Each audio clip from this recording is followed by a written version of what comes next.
All right, shalom, shalom, welcome. Sorry about that. May the words of my mouth and the meditation of my heart be acceptable in Yahweh's sight. He is our strength and our redeemer, and it is in his name, which is his authority, that we pray, praise, proclaim, project, and protect today's message. Amen. Hola, mi nombre es Kofi, ¿cómo está? Bonjour, je m'appelle Kofi, ça va? Ni hao, namaste. Wasaya, etiquette, we are Ohio. I see you. Manut, Wagwan,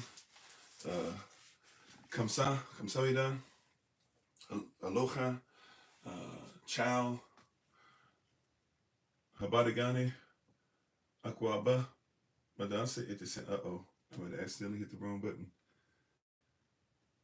Okay, hopefully it's trying to get somebody to come up in here. I didn't want, sorry about that. Hopefully I hit that button correct. Well, welcome everybody. Habadigani, Akwaba, Madase,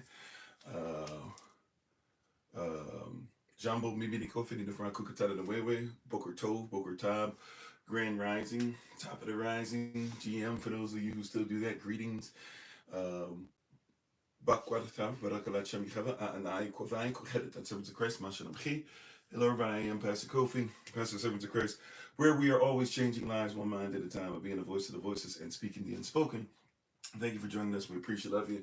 Hopefully, I'll be able to see everybody's comments. I got a little bit of different setup for me to be able to see everything. Actually, was on the road and left some of my stuff at Kung Fu class on Tuesday. So, missing a little bit here and there, but we should have enough to be able to make it through for today. I apologize. I'm sorry. I'm going to have to get used to, I was for a while putting my hair back and I kind of forgot. So I got to go buy some stuff again for my hair and everything to make sure I can put it back. I really having issues. I know y'all can barely see my face sometimes, so I'll try and get better at that. But welcome. We once again give all praise and honor to the Most High. We give all praise and honor to him for my wife, the Honorable Amma, who lives a life that is able to be honored. As always, you can check her out on TikTok, YouTube, her website, and Pinterest at Bloom and Flourish. Not A-N-D, the letter N, Bloom and Flourish. She is a healer, herbalist, chemist, and biologist by degree. And we appreciate, love you all. Today is, of course, in the world, one of their holy days. It is a worldly holy day. It is not a biblical holy day. We're going to take a little bit of break from the Enoch series. We'll be starting with Enoch again, part 10 tomorrow. But we're going to talk about the truth about Thanksgiving today. So we will have some scripture, some different things that you can look at.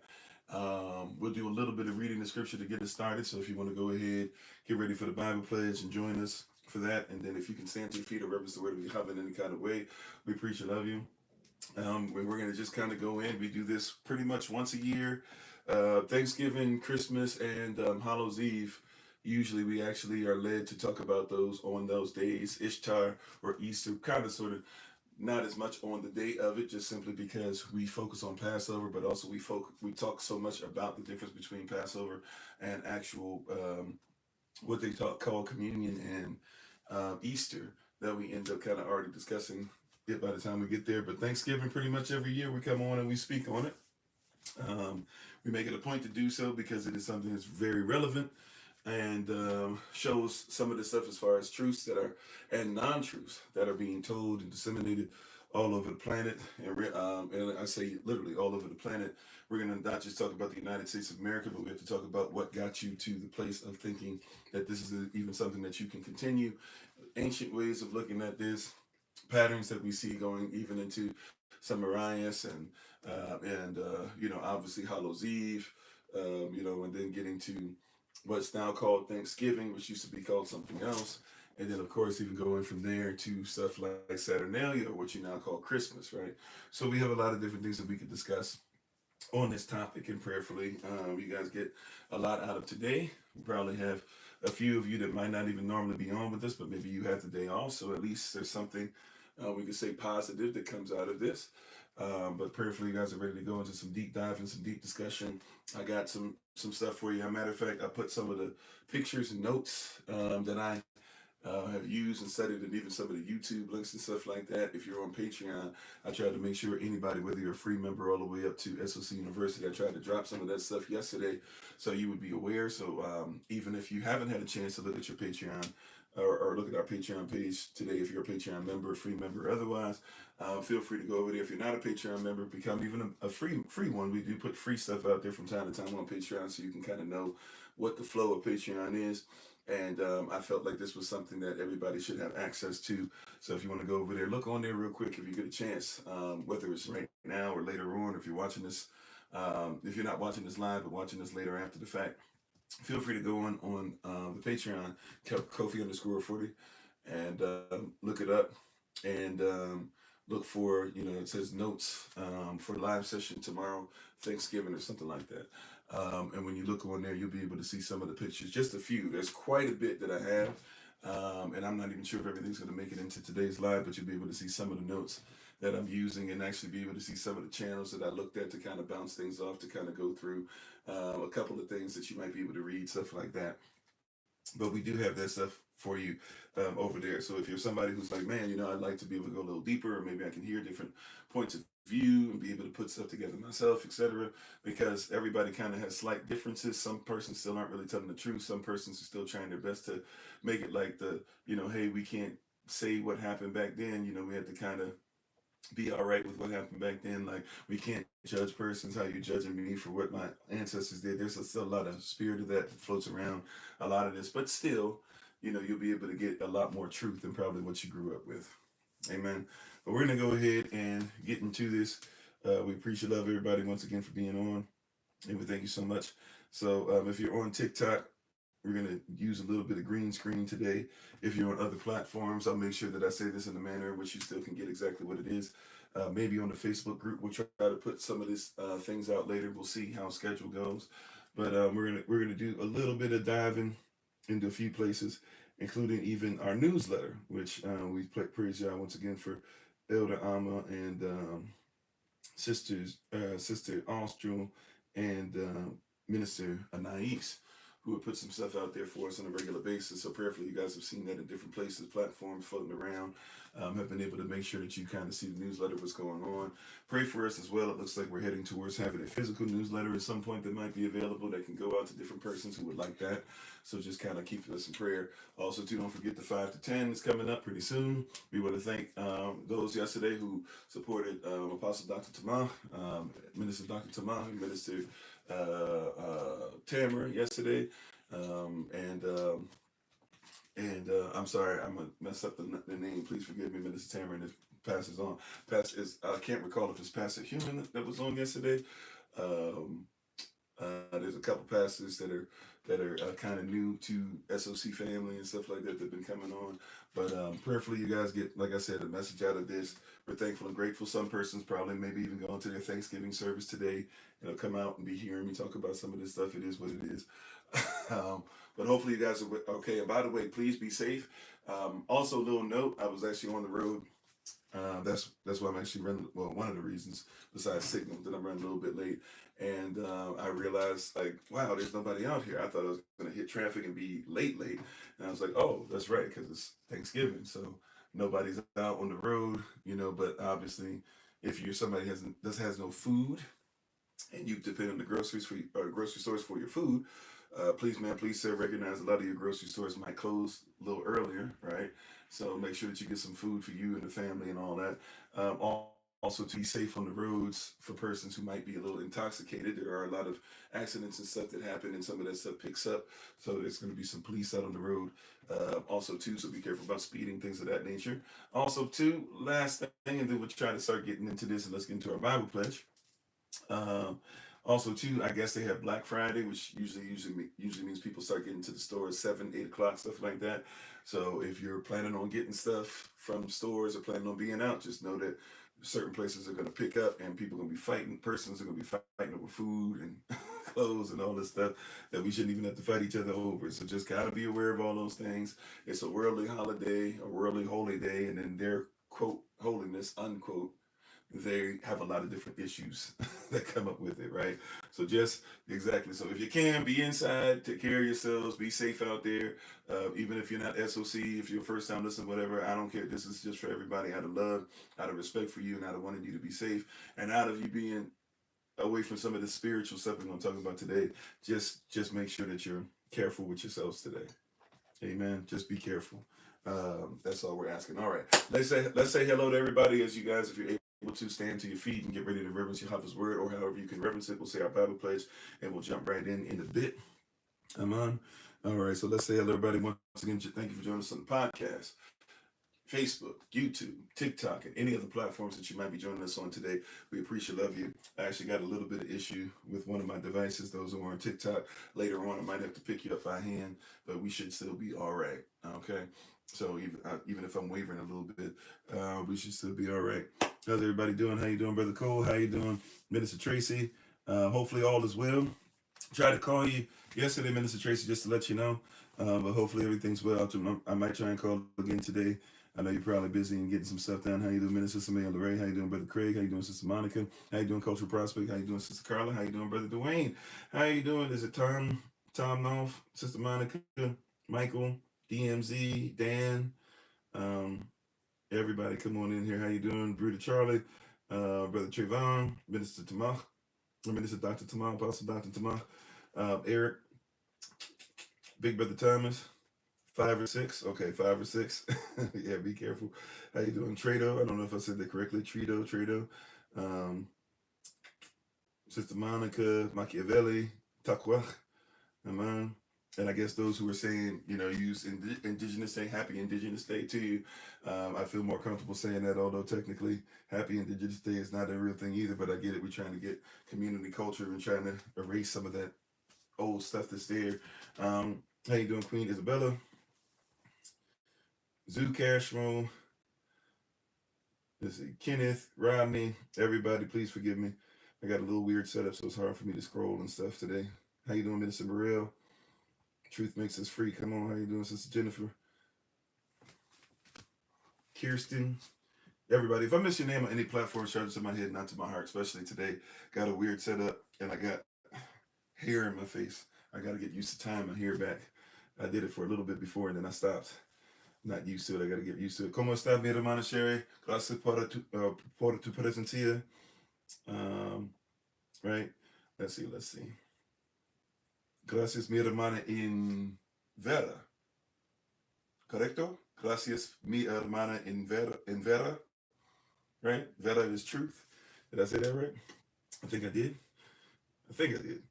I'm getting better. I'm trying to get better. I'm trying to get my stuff together. Homeschooling does a lot for language skills, if you're paying attention. How you doing, Firia? Everybody come on in. Yati, I'm sorry if I miss you. How you doing, Sister Deborah? Are we fasting today? I didn't have it planned. I mean, we'll get into that if you'd like to.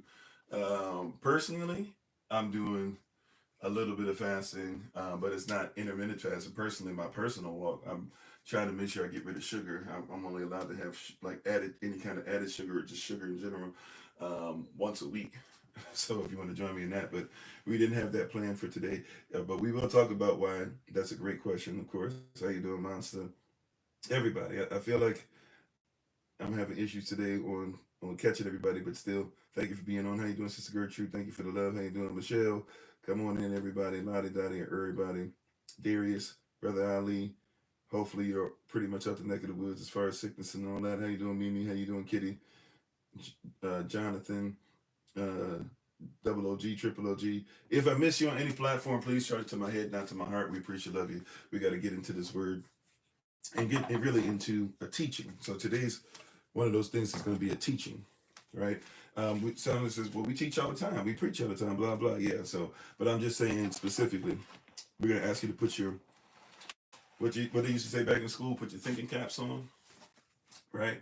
This is going to be one of those where it's going to be, very, very much so like think through, change the way you thought. A lot of stuff that you've heard, even a lot of stuff that I probably taught before, we're probably going to go a little deeper in some of those things, some of those items. I literally yesterday was reading, listening, watching, taking pictures of things, studying, making sure that cross-referencing things, making sure that what this person's saying that's against what this person's saying, where was the truth, where did it lie, asking persons who I know study this stuff. I was all up in this yesterday. I told Elder Alma yesterday before I went to sleep, I was like, I could talk about Thanksgiving for 7 years. Now, we could literally do a Thanksgiving series for 7 years.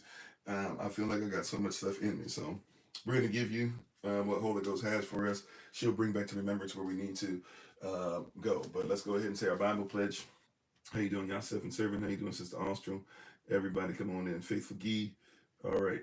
So we'll go ahead and if you're able to, in reverence of Yahweh's word, if you can stand to your feet, if you can put your Bible in your right hand or your right hand in the air, or even your device in the air, and just repeat after me. This is my Bible. This is my sword. And this will I trust. For Yahweh is Lord. No sword of God shall ever be heard. For this is my Bible. And this is Yah's word. Acham Yahweh. Aman. Which is in Yahweh's authority. His name is Shem. Amen. Alrighty. So, the truth about Thanksgiving. Today's title is called The Truth About Thanksgiving. And you may be seated to go back to what you were doing in reverence of Yahweh's word. And thank you for reverencing Yahweh's word. How you doing, Sister Shima? How you doing, Barone Jackson? Thanks for being part of the community. So, the truth about Thanksgiving. There's a lot of different things that we can go into, right? But we'll just give a few scriptures. Like I'll put, if you're on TikTok, I like to be posting some of them.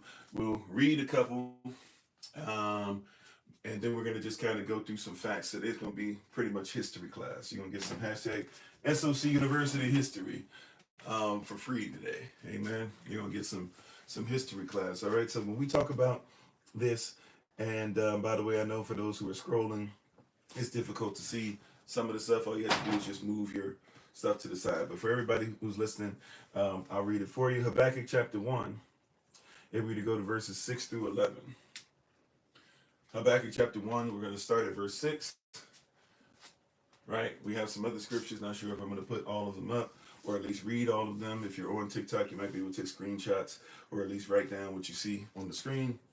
But Habakkuk chapter 1, starting at verse 6. And this is right off our newsletter, by the way. So if you have a newsletter, you know where to go find the newsletter on different platforms, whatever it is. If you're in the Facebook group, especially if you're on Patreon, if you're on ministerial staff, if you, I'm not sure if it's on TikTok, as probably not on TikTok. And that's my fault. Now that I think about it, I don't think it is.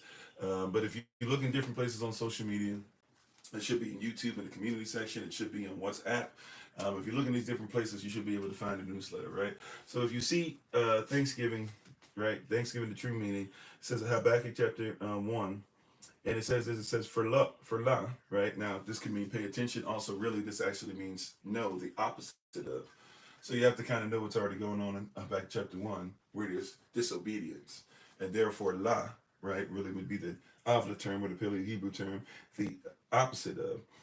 I raised up the Chaldeans, that bitter and hasty nation, which shall march through the breadth of the land to possess the dwelling places that are not theirs. Right? So we're dealing with something that comes from somebody who is on land that is not theirs. You see the context? All right, don't miss that. We're dealing with something that's land, right? Somebody who's landing somewhere, who's taking over something, who's appropriating something, who's committing heresy. Remember, heresy, if somebody is committing a heresy, it actually means they are trying to take over something or that doesn't belong to them, or they're trying to take over somebody's stuff. They're trying to take something, right? That's what heresy actually means. All right, verse 7, Habakkuk chapter 1, verse 7. They are terrible and dreadful. Their judgment and their dignity shall proceed of themselves. Before they even get there, this will proceed of themselves. It's very important that you catch this now, right? It's very important that you catch this now, all right? Before they even got there, we knew what was going on. This is going to be important to remember when we go through this stuff. Their horses are also swifter than the leopards, and are more fierce than the evening wolves. And their horsemen shall spread themselves, and their horsemen shall come from far. They shall fly as the eagle that hasteth to eat. By the way, whenever we talk about any of these persons who are taking over, any of these groups that are taking over for other persons, right, or taking over nations that have this conqueror spirit, all right, look at all these places, whether you're talking about Babylon, whether you're talking about the Medes and the Persians, whether you're talking about Greece, whether you're talking about Rome, whether you're talking about Roman Catholicism, whether you're talking about, places like France later on, whether you're talking about the United States of America, you're going to see an eagle always present somewhere Very important, right? So don't miss that. That's not something that we just pass over. All right. Then here's another one, verse 10. And they shall scoff at the kings. They shall what? Scoff. Like a laugh, but looking down, like even a kind of like a whatever, right? They shall scoff at who? Who shall they scoff at? They shall scoff at the kings and the princes, right? Shall be a scorn unto them.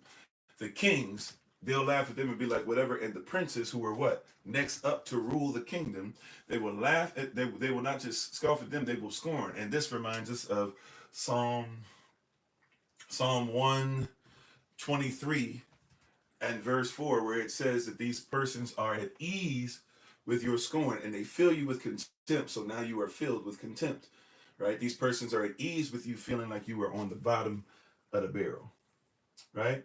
Okay. A scorn unto them, they shall deride every stronghold, and they shall heap dust and take it. They shall heap dust. So many horses, so many people coming through. It will heap dust. They'll be bringing things from other places too. Dust on their feet, right? Wipe the dust from your feet. All these different things, right? And they shall take it. They shall take your land. They shall take your community. They shall take your mind. They shall take your culture. Then shall his mind change. See? Then shall your mind, your pneuma, your pneumatical thought that marries the spirit, the soul, and the body together. Then shall your mind change. And he shall pass over and offend, imputing this his power unto his deity, his deus, his spirare, his God, his nature, his eureka, his worship, his version of Elohim and not Elohim, right? He will impute that into you. Amen. We just read Habakkuk chapter 1, verses 6 through 11. Right, if you're not familiar with what was just read. So these are things that are right there for us, right? I won't read the other ones, right? But we'll put this on the screen for you real quick before I come back before you guys. I won't read the other ones. This is stuff, once again, that's right on the newsletter, so feel free to go ahead and check that out. Our sisters putting this stuff together so you can continue to read, right, and see all the stuff. They give you Amos chapter 5, verses 21 through 24, and they give you a brief synopsis on the true meaning, right, to help you out. So you can look at Amos chapter 5, verse 21 through 24 also to help you with some of this. And you can also go to the newsletter and get some more information from there as well, right?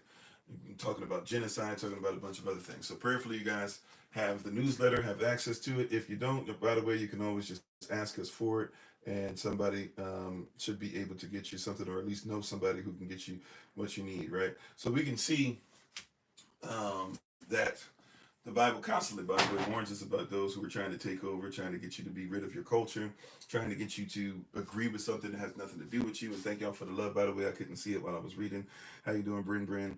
And everybody who's coming on. If I missed you, please forgive me, right? But we can see very clearly. How you doing, Sister Sylvia? How you doing, CB27404? I think I said Faithful Gee earlier. Shalom, peace. How you doing? Thanks for being part of the community. So we can see very clearly. How you doing, Brother Bradley? What's going on and continuing to go on. So when we speak on Thanksgiving is a very interesting thing to even speak on, right? Because if we're going to be honest about Thanksgiving, our honesty in Thanksgiving has to come to a place to where we actually talk about where did it come from, right? Because many persons cannot even answer that. Where does Thanksgiving come from? What does it even mean? Because you think it means to give thanks, but that's not what it says. It's not called Give Thanks Day. It's called Thanksgiving, right? Now, if you do some research, you'll discover that it's impossible that the so-called Puritans, and I call them so-called because that's not what they would have called themselves, nor that's not what England would have called them, the ones who would have actually had to give them a charter. Yes, they actually had to have paperwork and permission to be able to come over to this prison colonies slash colony that was there, but they couldn't even they didn't really have the power to take over the natives, right, and live there, and they didn't know how to take over the land, and nobody wanted to come over. It was looked at a place that was desolate, and then they were hoping that persons on the promise of finding gold and silver would go over there. And we have to look at we have to make even certain parallels between what happens there and even happens with Cortez. See, we have to get into the true meaning of stuff. Like, for example, many of you, will be surprised what some of these things mean. For example, quick one. Like I was saying today earlier, right? Vera means truth. So if you ever hear Vera Cruz, a lot of people don't know that cruz means cross or the tav. So if somebody's talking about Vera Cruz, they're talking about a true cross. You might not know that, right? Right? Or maybe you've gone to a hospital before, just some simple stuff, right? Like maybe you've gone to a hospital before, right? And in your going to a hospital, you've never actually looked at what the word hospital means, right? Maybe you've never looked at what a hospitaler is. If you don't even know what a hospitaler is, you probably don't know what a hospital does. How you doing, Brother Vincent? Now, what do I mean? Right? Like something that simple. A hospitaler. I've never heard. Well, if you go and look at that, I believe it's the Second Crusades. There's 3 crusades that happened over 100 years or so, or hundreds of years, right? Or 100 plus years, rather. But I believe you're dealing with hospitalers, right? In the Second Crusade. It's the one wherever, I think it's the second one because the first one is when the Pope sends everybody and they're fighting each other the whole way over. I think the second one is when King Baldwin the Fourth, King Baldwin the Leper, comes over. Or I'm sorry, it's King tries to give it to Guy de Sillon, or whatever his name is. Please forgive me if I'm saying it wrong. And then they end up losing it. And then the third one is when King Richard the Lionheart comes over. It ends up getting captured, and then you have King John and all that stuff that takes place, right? Where you get Robin Hood, and they messed around with history and timeline to make that work, right? So in the second crusade, I believe, King Baldwin the Fourth is a leper, right? And since he was young, and all these depictions of him wearing a mask and all these things, those probably weren't true. He probably showed his face. As he fell apart towards the end of his time, he probably had a whole bunch of scars that were very infested, and probably had his skin was showing that it was not going to be here long. He had some probably pustules and stuff like that. I'm sorry to tell you the truth. It's disgusting, but it is what it is. And so in this time, you'll probably discover very quickly that in all these things going on, that he wanted to try, and he had a brother-in-law married to his sister Sabina, and he wanted his sister and to really be on the throne, but his brother-in-law was going to be able to help make sure that they would protect him. Really, ultimately, he wanted his nephew because he couldn't have children. He was a leper, right? And they found out pretty much he was a leper when he was a child, so he already kind of knew, I'm not going to have children. I don't really want to mess with a woman, because really, like, the only way now, persons didn't know it back then, but so he thought he wasn't really supposed to be around anybody like that. But the reality is that he actually was he had what we call leprosy, at least what they're calling leprosy at that time, was something that you actually have to have. It's almost like an STD, or, well, not all STDs are like this. It's almost like HIV, where everybody was afraid of HIV, and then come to find out you have to have blood contact, or you have to have an open scar, or there has to be some kind of fluid transference, right, for you to get it. So what he had in the leprosy that they were talking about with him, you had to actually like have some kind of contact or blood for blood, whatever. They didn't know that back then. So anyways, but he knew ultimately, even without having that knowledge, he knew that he can't really be laying down with a woman, right? So he never really had a wife that he was able to sleep with and all this different stuff. And basically he ends up, trying to make sure that he has somebody in place. He wants his nephew ultimately take over rather, and be in succession. That's why he wants his sister to be in place. He gets his sister to become married with his mother's, being in his ear. They decide, okay, let's go with Guy. Guy kind of ends up being a little off and being overbearing, and that actually ends up getting him to lose, and others to lose after him. Meanwhile, though, he actually saw this coming, long story short, and wanted to have somebody else, another person of royalty, come in and take over until his nephew was of age. That way he wouldn't have to worry about his brother-in-law.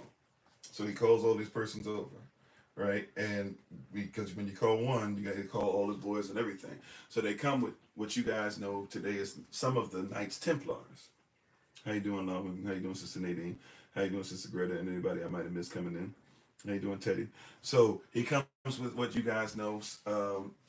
to be some of the Knight Templars. And these Knights Templars, right, that come are called Hospitallers.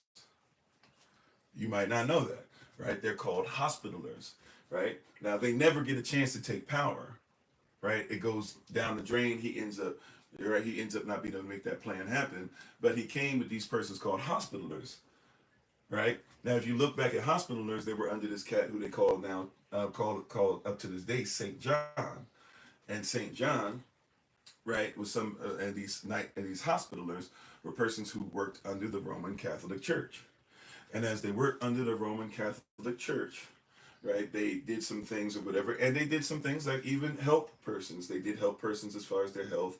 They tried to make sure that they took care of orphans, right, wards, stuff like that, certificates that are given out that you guys see done at hospitals. They were integral parts of Roman Catholic Church as far as power, to make sure that the power structure stayed in place. This is why a lot of your hospitals are Roman Catholic, or they have crosses that are called stuff like cruz or cross, holy cross, or true cross, and a lot of stuff like that, right?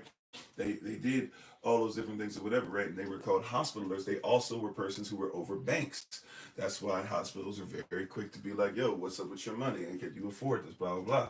That's a system that's put in place, right? So, and so eventually the Pope actually, by the time we're dealing with Baldwin in the 1100s, right? By the time we're dealing with Baldwin is somebody who has, I'm sorry, by the time we're dealing with Baldwin, these Hospitallers have been given into independence. Not true independence. You still got to check in with the Roman Catholic Church, but hey, we'll allow you. It's kind of like an elder, right? You have somebody who's a minister. We say, okay, cool, they can do this, they can do this. But when we say they're an elder, we're like, yo, you guys are still with us and under us. And if you even decide to go and do your own thing, you know, we trust that you'll do what we taught you to do, right? But at the same time, you know, right, like you still are connected to us. So that's kind of what happens with these Hospitallers. They are Knights Templars, men and women. So the women aren't necessarily knights, but these are men and women who have a lot of money, who have a lot of stuff going on, who have a lot of influence and power. And they were supposed to come over with the person that Baldwin brought over. So you'll hear the word hospital and not even know what they're talking about, right? Now, somebody says, what does this have to do with anything? I'm trying to show you before we start getting into Thanksgiving that there's a lot of stuff that we are using today, every day, that some of you are literally going into, you know, several times a year. You think it's the only place you can get this done, that done, whatever, and you go to these places not realizing where they came from, what they are, what spirit is upon them, what they teach, etc. Yeah, well, like Masonry today, they are Masons. A Hospitaller, if you're a Hospitaller, you are a Mason. If you work for the hospital or the Hospitaller, then you work for Masons. So always, and some of us, you work there now. We have persons that work in SOC even, right? Different persons, different ones of you that work in different capacities, right? So just be careful and know what you're getting into, right? And know why it is that they're asking you to do certain things. You see what I'm saying? Right? So all that being said, Thanksgiving, something that everybody was taught different things on. Some of you may have never celebrated Thanksgiving, but that's very rare, at least for those in the United States of America. And it's very rare for you to actually know what it is. So we have to once again deal with this. This is something that you might live every single day. Just like going to a hospital all the time, where they say, "Hey, make sure you're going to your doctor twice a year. This, that, blah, blah, all these different things or whatever, because that's the only way to know if you're healthy." But there's money, there's exchange, there's persons who are in ruling positions. There's persons who are doing certain things. There's persons who are doing things with your information, whether it be DNA, whatever the case might be, right? And so, even though the blood tells the truth, how you doing, John? Or John Alexander? Even though the blood tells the truth, we don't necessarily need to have your blood taken all the time, right? Even though you should be seen if there's something going wrong. If somebody's seeing you, they should be seeing you to make sure that they're seeing you to make sure that you don't really have to come back. But we don't realize there's a hospital or spirit. How you doing, Sister Mavis? So I say all that to get back to Thanksgiving. Even though you might be going, and some of you still are going to try to find a way to be like, hey, I'm going to go and it's just for us to meet up, and, you know, family needs to get together, and man, I know it's wrong, and I know it's about genocide, and I know this and that, but you know, anything that I can do to make sure I'm with family, always coming together, but family coming together under false pretense, family coming together with the wrong spiritual motive, family coming together and then not seeing them for the rest of the year anyways. What's the point? We have to ask ourselves some of these questions. All right, so Thanksgiving, if we go back to what Thanksgiving was, those who you call pilgrims or Puritans, who really were actually called separatists, they were called separatists, right? Those of you who know about even Star Wars, there's a group in there called separatists. And they wear Nazi stuff and stuff like that. They're saying there's meanings. These persons are trained in school and there's a spirit that's going on, but we don't pay attention. But these are separatists. They're not actually Puritans. They're not pure of intent, pure of heart. They don't really care about the community. They don't really care about persons, right? And these are not, by the way, the first persons to come to the what you call the United States of America now. Matter of fact, the first persons to come over, if you want to actually get into who would have ate where first, we'll end up kind of reviewing some of this stuff in a little bit with some of our pictures. But if you want to get into some of this stuff, you have to actually realize the first persons to come over to the United States of America would have actually been the Spanish. As far as having, a food encounter, meal encounter. Now, if we really want to go back there, I mean, of course, if you're talking about the Americas total, then obviously Africans and Native Americans and Israelites and many have already came over. Christopher Columbus, who comes over in 1492, right? When he speaks to those of Haiti, what you now call Haiti, well, part of it Haiti still, and then you call the other part the Dominican Republic.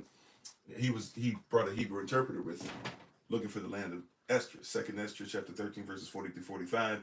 Israelites had left looking for a place that had never been lived in or inhabited, and they found many places as they were scattered.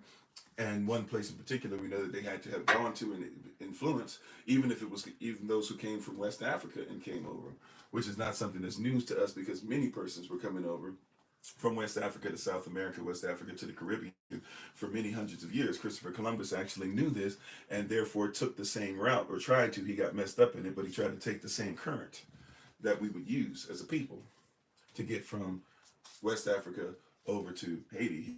Matter of fact, if you look in his journal, his memoirs even, you'll discover that Christopher Columbus makes it a point to say that he was sailing with Africans in East Africa and even through West Africa. He was sailing with them and under them at least 10 years before he took the trip over in 1492, right?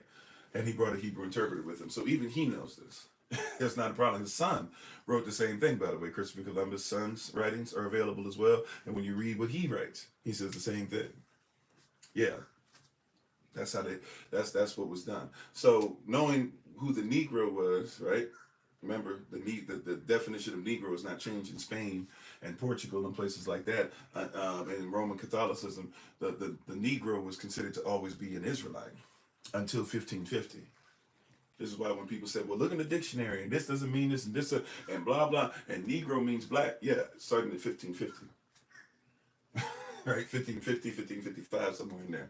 Right? Those of you who did the watch party with us recently, we saw that about 3 weeks ago, and then had it reiterated last week, and then had it really when we first started the watch party a few months ago. And we went through the series Reclaiming the Throne. So, or couple months ago, whatever it was a lot. We went through it for quite a time. We've been watching that, right? So the term Negro was not even, it was changed.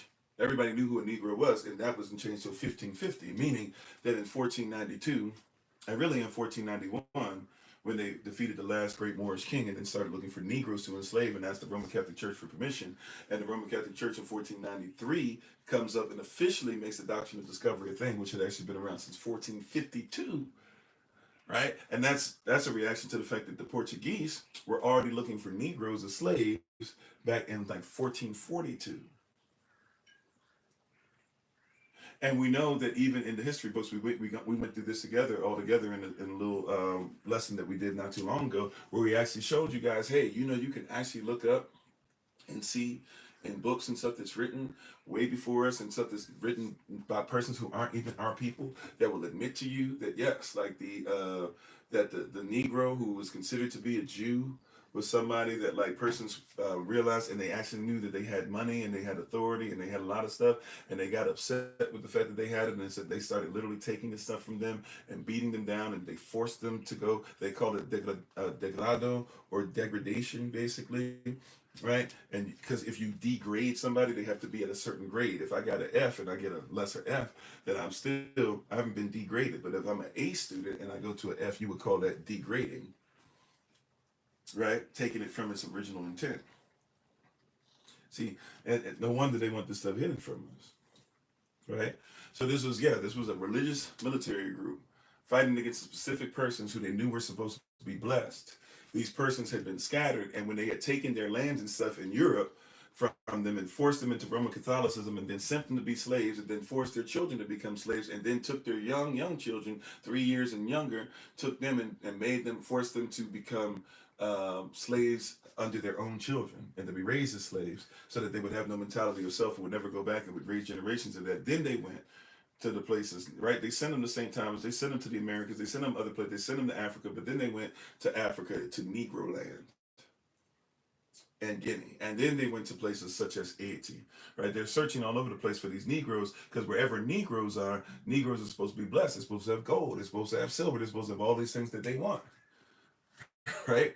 They sent them when they saw anybody, when they say somebody had Negroid features, if you look like a Negro, because remember, the Portuguese even said that they enslaved Negroes, they started enslaving Negroes different than the Africans, meaning that they knew that a Negro was not an African. Negro did not used to just mean black.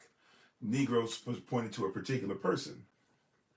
Now you say black because they changed the definition, because you were not supposed to even use the term Yehudi or Yehavada or Judah or Jew. You weren't supposed to use it because it referred to us, and we were supposed to be persons that they didn't like. Because not only that, we wouldn't share the wealth, not because we wouldn't share the wealth because we wouldn't spend it. We didn't share the wealth because it was our culture to make sure that we spent it amongst each other first. And if there was stuff that we got from you, sure, but also too, we didn't share the wealth because we married with each other. Right, go look this stuff up. It's in the books, it's in the history books. We've gone through this. We have a whole thing, somewhat recently. If you look like the last 2 to 3 weeks in our, well, maybe you got to go back 3 to 4 weeks in our last live sessions, you'll see that we actually go over this, and we actually give you some of the book stuff, literally out of the series called Reclaiming the Throne. You can watch it on Tubi TV, Tubi.tv. It's called Reclaiming the Throne. Right, it'll be one of the, if you've never seen it before, right, or if you've never seen Hebrew, or well, I can't say that. Right, they still be trying to mute you or trying to get rid of your channel. I'll say H2N. Some of you know what H2N is, right? If you don't know what H2N is, ask somebody offline. Right? We ain't trying to get nobody in trouble, nor get our channels in trouble. But if you go watch stuff like that or whatever, you'll find out real quick what we're talking about in a lot of sources, the rabbit hole, all that stuff, right? But this is stuff that we know, right? So they're looking for Negroes. And that, right, and they had looked for anybody with Negroid features, or anybody who said they knew the Negro, or anybody who looked like them, because they assumed that you look like us in any way, shape, or form. Really, they first of all went to skin color first, right?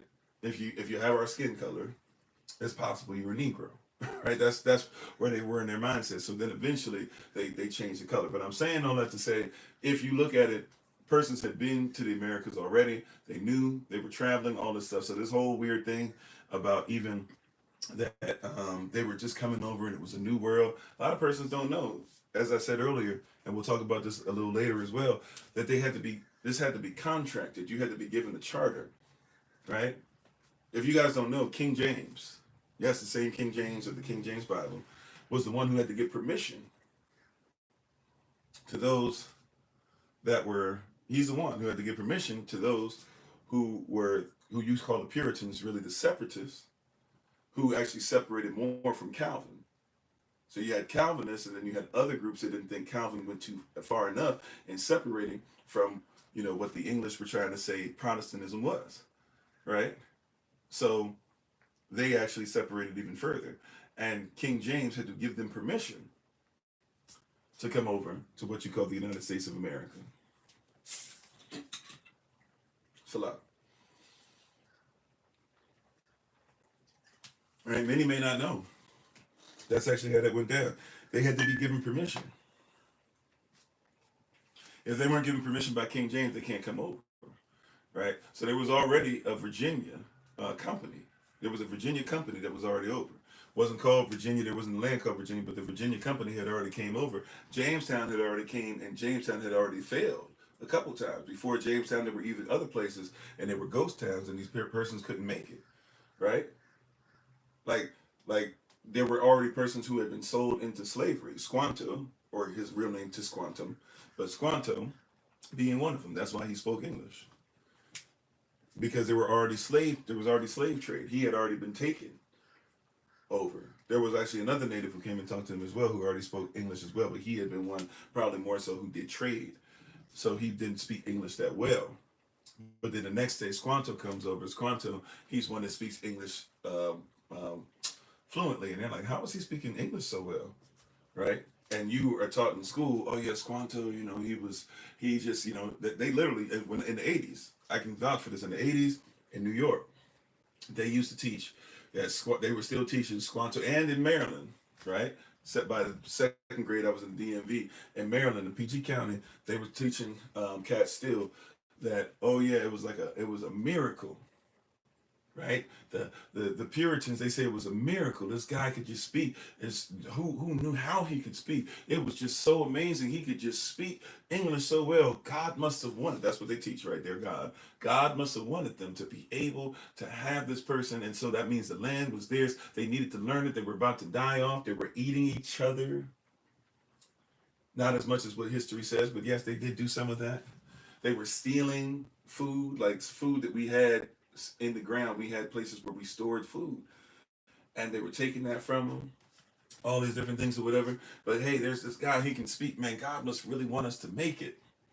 That's what they said. And the reality was that this person was a former slave, right? Oh yeah, Red Cross too. Sorry, yeah, you see Red Cross, Hospitallers, same thing, Knights Templar type stuff, right? By the way, just a quick aside. I know we're gonna go a lot of different places in this. I'm gonna try my best. I told you I can go on this for years and years and years. There's so much juicy stuff. There's so much juicy stuff that we can go through, right? Right. But real talk, like you talk about with like Holy Cross or Red Cross and all that stuff. I don't think persons even think about this. See, it's important that we know about where things come from, because as much as we talk about this, we don't always associate this correctly. So if we see Daniel chapter 2 and we talk about Babylon and the Medes and the Persians and the Greeks and the Romans and iron mixing with clay, and we look at Daniel chapter 7 and we see Babylon and the Medes and the Persians, the Greeks and the Romans, and how the Romans now have something that comes out of them, like the Roman Catholic Church. And if we talk about Daniel chapter 11, where we see all this stuff happening, and we talk about Enoch, where we've been talking about this, if we talk about Revelation chapter 12, where the Satan has his set up, and then his people set up a government, in Revelation chapter 13, the beast to be just like that, and the Antichrist is supposed to come and make sure that they give power and stuff and preach the beast message more so than preach the actual will of Yah. If we're going to have conversation and we're going to be honest, right, beloved? We're going to be honest about this, right? All of those are connected, right? As Enoch said, they're all on a string. There's connectivity to it, right? There's an attachment to it. It's of an accord, right? They're on one accord. It's the same system. Just because it's a different king doesn't mean it's not the same system. Matter of fact, all of these kingdoms that swallow up another one, they all, to make sure that they get the love and respect that they think that they need, they simply lie and say, yeah, we come from them, right? The only reason why William the Bastard becomes William the Conqueror is because he's in Normandy. He's not really, his family ain't really giving him love like that. And he says, you know what? I'm going to go over to England. I'm going to make some kind of false claim. And I'm going to say that the Jutes, the Angles, the Anglos, the Gauls, the Goths, all these persons that are over there, I'm going to say that they belong to me. And if they don't want to bow down, I'll off them. He literally commits genocide. But then he has to make sure, once he does that, hey, let me make sure that I can say that some family member in some weird way, or let me get some kind of concubine in some weird way to say, see, I'm connected. This is mine. Right? This is one of the reasons why they had to get you to marry into their culture. You got to act like you're connected. See, it's mine. How you doing, Sherman? How you doing, Algebra? Thanks for being part of the community, right? How you doing, Broken True? How you doing, Taburi Moshi? If I hope I'm saying that correctly. You see, like, everybody they have to get you to marry into it. They have to get you to come into this. This is why in Yahasada we're not even supposed to be into all that stuff, right? We're only supposed to be married into persons who are Israel or those who will be grafted in. And then they have to, and if they're grafted in, they become Israel, right? They have to leave their things alone, right? Your people shall be my people and your Elohim shall be my Elohim. Ruth is therefore no longer a Moabite or a Moabitess. She is what? She is an Israelite. She is Israel. That's the way that works, right? So you see what I'm saying? You have to have a proper mindset of how this works. But we're married into so many different things, right? I think Pastor who from last night on Zoom was talking about this, right? How Solomon had so many different wives. You got so many different wives. Guess what? Like you're gonna have to at some point keep trying to talk to every single one. Hey, what you want? Okay, you want me to build this? Okay, I'll build this for you to make it seem more like Kemet. You want this? Okay, I'll build this more for you to make it feel like more like it's Kush. You want this? Okay, I'll build this so it makes us feel. And you keep having to do all this stuff, but you're supposed to be married to one. That's why Yehoshaphat, he's not in everything. He's married to one. You are his wife. You're the apple of his eye. Israel only. Anybody grafted in only. You were peculiar. Yeah, priest set, or set apart from all nations. Mm-hmm. Right. So this is what we're supposed to realize and recognize. Okay. So we're gonna get into Thanksgiving, but we got to realize and recognize that we're being married and grafted into so much stuff that we're not even catching it. We don't even catch the chattel slavery. We don't even catch the genocide. We don't even ask questions like, what is the turkey about? Where does that come from? We're going to talk about that. We don't ask questions like, what is cornucopia? Like, why is there always a cornucopia? If you don't know what cornucopia is, we'll talk about that. But cornucopia, right? That little horn thing that they have. That actually comes from Zeus. That comes from Greece.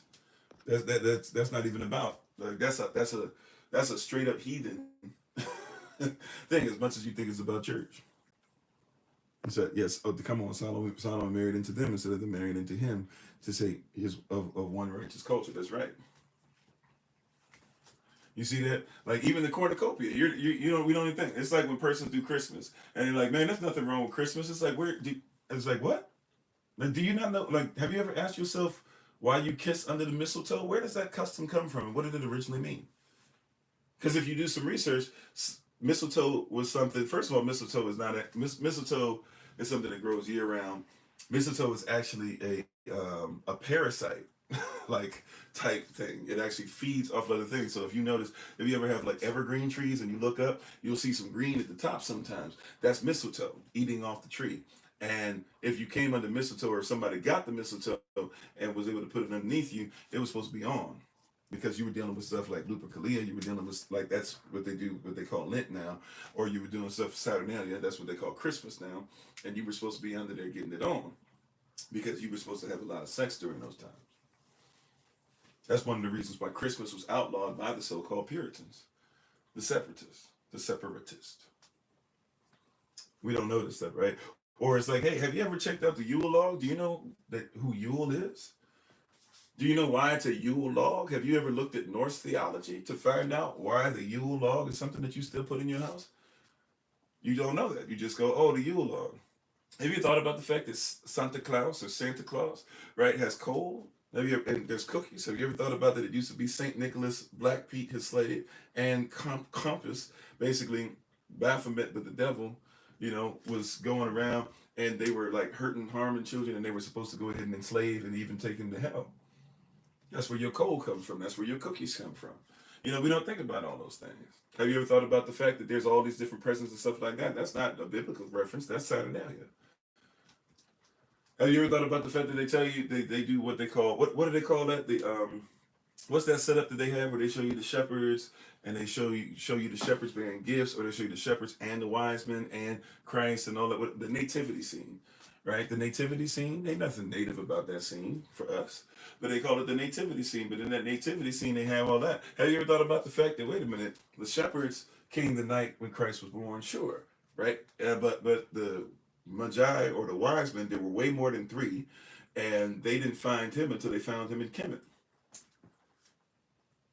They knew that he was supposed to be born. They didn't just randomly come upon him one night. They knew a prophecy that the Messiah was supposed to come. You know, that's why we have to be careful. Even in other religions, persons believed in the Messiah. In Easter, right? Ishtar, the woman who says that she, was impregnated by Nimrod, the sun's rays, and therefore represents the bunny and fertility and all that. That's where you get the bunny from. And she said that she came from the moon and an egg. And she supposedly said that she gave birth to the one that's supposed to be the Messiah. But that's Messiah Tammuz. He actually was, he lost his life in a boring accident. When he was hunting boar, he lost his accident. He got disemboweled. Right? So there's persons, like when you see some of these Bibles and you're like, why does the NIV read so weird sometimes? Because they change stuff because it came from Alexandrians. These Alexandrians still believe and stuff like that. And they literally change things over time. There's a lot of things that are not righteous. The Roman Catholic Church, on purpose to make sure that they wanted to be kings over men and not be kings under the king. They just wanted to be kings over men. Remember, they even try to say that the Pope is the vicar. The vicar is supposed to be Christ incarnate. Every pope who gets voted in and has to pay all types of money and do back deals to be able to make sure that he makes it, right? But every pope that gets it is supposed to be Christ incarnate. He's supposed to be Christ in the flesh. That's what they teach. See, all this stuff is there because this is the mindset that came over on the Nina, the Pinta y Santa Maria. This is the mindset that came over on the Mayflower. Oh, and the Mayflower also wasn't the only ship. There were 2 ships. We'll get into that. 2 ships came over. One just didn't make it. All these different things that they won't tell you, they won't teach you. Because if they were to tell you and teach you these things and show you these things and be honest about these things, you have a problem. You'd realize from the jump somebody's been lying. How many of you knew there were 2 ships, not just one? How many of you knew that there was Mayflower and the Mayflower came over with another ship?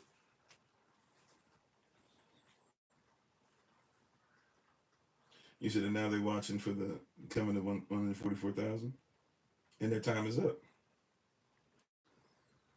Right? I'm just trying to tell you, there's things that your child, as smart as your child is, I know they're smart, as intelligent as your child is, they have information. But I promise you, they're not telling them the things that need to help them to be able to recognize. And if they are learning it, I promise you, they're probably not learning it through their textbooks.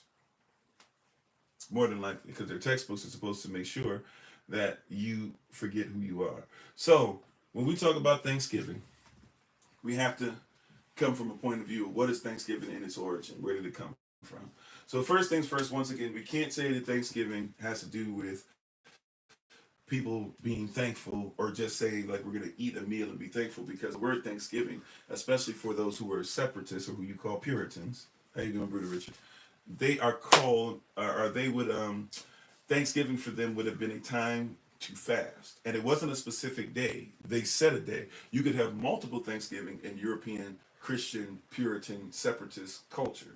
It's that culture specifically. And that English society specifically. When they said Thanksgiving, Calvinists included, right? Some Protestants included. This was a Eurocentric way of looking at things. When somebody said we need a day of Thanksgiving, they were talking about setting aside a day to give glory to the Most High, to make sure that they prayed and that they fasted. There was no big meal. Right, school is indoctrination, right? Exactly, not education. How you doing, Brother Frank? Right? So that was what they did. If you heard back then somebody was talking about Thanksgiving, you were supposed to turn up your plate, including those who you think came to the so-called New World. How it's a New World and persons live on it is beyond me, right? Somebody else might have to teach you that part. But when they said Thanksgiving, they weren't talking about what you think. When they said Thanksgiving, they were talking about fasting and giving thanks to Yah. That was supposed to be Thanksgiving. Fasting and giving thanks. And it wasn't a particular day. It was something that was done over and over again, right? So anytime someone's going, hey, we got a problem with the family. Hey, you know what? Our family needs to have a day of Thanksgiving. Everybody knew whatever day was circled on the calendar, so to speak, we're going to stop what we're doing and we're going to give thanks to the Most High, and we're going to turn up our plates, and it's going to be all about Him that day. In essence, even kind of sort of like a Sabbath day. We might still have to do some things here, there, blah, blah, this and that, but we're going to shut everything down. We're going to fast. Well, Shabbat, we don't have to fast, but you get what I'm saying. We're gonna fast. Fast means what? To separate yourself from things too. So we might have to separate ourselves from people, separate ourselves from persons, separate ourselves from the job, separate ourselves from different things that we like to do, because this is important. We have a day of Thanksgiving. That's what it meant. So anybody telling you that Thanksgiving is about your favorite football game, you got a couple basketball games they might try to throw in there, right? Making sure that you eat your favorite food, making sure that you take sermons that really aren't even the sermons anymore, but they're being broken down into clever little songs so people can make money. So you can talk about you got green beans, tomatoes, right? Chicken, you name it, right? That's not what Thanksgiving means. Thanksgiving means we're supposed to take time out to fast. If you're going by their culture, which is the culture of the persons who came over, then we should probably admit that off jump. So it's important then when how did we get this thing where Thanksgiving? Well, there were a couple times when George Washington would win victories over the English, 1776. First time, I think it's December 1776. Somebody might want to fact check that, but I believe it's December 1776. He actually did this a few times more, at least two times more. Once while he was president, I believe, and then once even after he was president, something like that, where he called for or I think both times actually when he was president, he called for a day of Thanksgiving. But this was something that they would do when it came to victories, whether it be victories over the natives or victories over the English. They would then have Thanksgiving. Well, this is when it gets difficult. Wait a minute, because you were taught that the natives and everybody, they had a great time, and that was them meeting up and blah, blah. We'll get into the meal in a little bit, because there was a meal. And there are some that try to say the natives weren't there. The natives were there. They just weren't invited. We'll get into that. Now we're going to get into some stuff, right? Praise Yah. So we set up the foundation. We set up the table now. I hope you guys are ready, because we're going to go in, right? And we're going to go in even a little deeper than what I've gone in times past. And prayerfully, if I do what Yahweh says, this should be something that blesses you, even if it messes with you, so to speak. How you doing, Brother Jermaine? All right. So trigger warning early. Trigger warning early, because we're about to get into it. Thanksgiving means a time of fasting. George Washington did, in fact, say that he wanted some national fasting, if you will, 3 times. But Thanksgiving actually didn't become a holiday until Abraham Lincoln. All right, I said trigger warning now. So don't be coming up here, Pastor Cook, blah, blah. Yeah, we're going to have to talk about some stuff that might make your stomach churn, or might make you upset, or might make you frustrated and be like, why did nobody tell us this? Might make you upset as to why your church is having Thanksgiving services right now. But we're going to have some honest conversation. You said it's a reimagining of what happened. You just feel like it's just I feel a little guilty day. Well, amen. There's a lot of that. There's a lot of places, right? So look at what happens by the time you get to Abraham Lincoln. I believe it's in 1863. It's either 1862 or 1863. I think it's 1863 in November, because I think it's after the Emancipation Proclamation was supposed to be official, which didn't end slavery. It just said that basically those who were considered to be property over there now belong to the Union. So that's why everybody fought. They fought for the Union, but you weren't free. You were just allowed to fight for the Union. A lot of persons don't know that either, right? But that's why when we do Watch Night, we know that we still have an unfulfilled promise. Oh, my greatness. Okay. So when we get to Abraham Lincoln trying to make sure, because things have been going wrong and persons are trying to figure out, are we going to be able to do this? Civil wars get messy too. Even if you go back to the times of Rome, and Rome's having civil war, and Pompey, those who were with Pompey fighting against those who were Julius Caesar and stuff, like they would actually start talking to each other, and they would start being like, how so-and-so? And then they would realize, oh, wait a minute, we're related. And oh, so-and-so, so-and-so's doing okay? And they know, yeah, so-and-so's, he's with us right now. And they actually would get caught talking, and both sides thought they were out fighting, and then they realized there was this group of men that were just in circles talking with each other, to the point to where Pompey's men one time even came over and were like, you know what, let's get them. And they tried to off all of Caesar's men. Some got away, some lost their lives. But then there were some of Pompey's men who actually took them, because they're all Roman, right? So you can't really tell who's who. And they basically put on some stuff to disguise them, right? And then brought them into Pompey's camp and then snuck them out at night and said, okay, go back to Caesar's camp, right? Because you get tired of fighting your family after a while. And in the Civil War, in the 1800s, right? Those what's called the Civil War, really a revolutionary war of sorts, because had the South won, they would have called it a Revolutionary War, right? Just like you call the Revolutionary War, technically that's a Civil War. How? Because the Civil War, they were fighting against their own. It was the British against the British. That was the fight, right? But anyways, so in all this stuff going on, you get tired of fighting yourselves, right?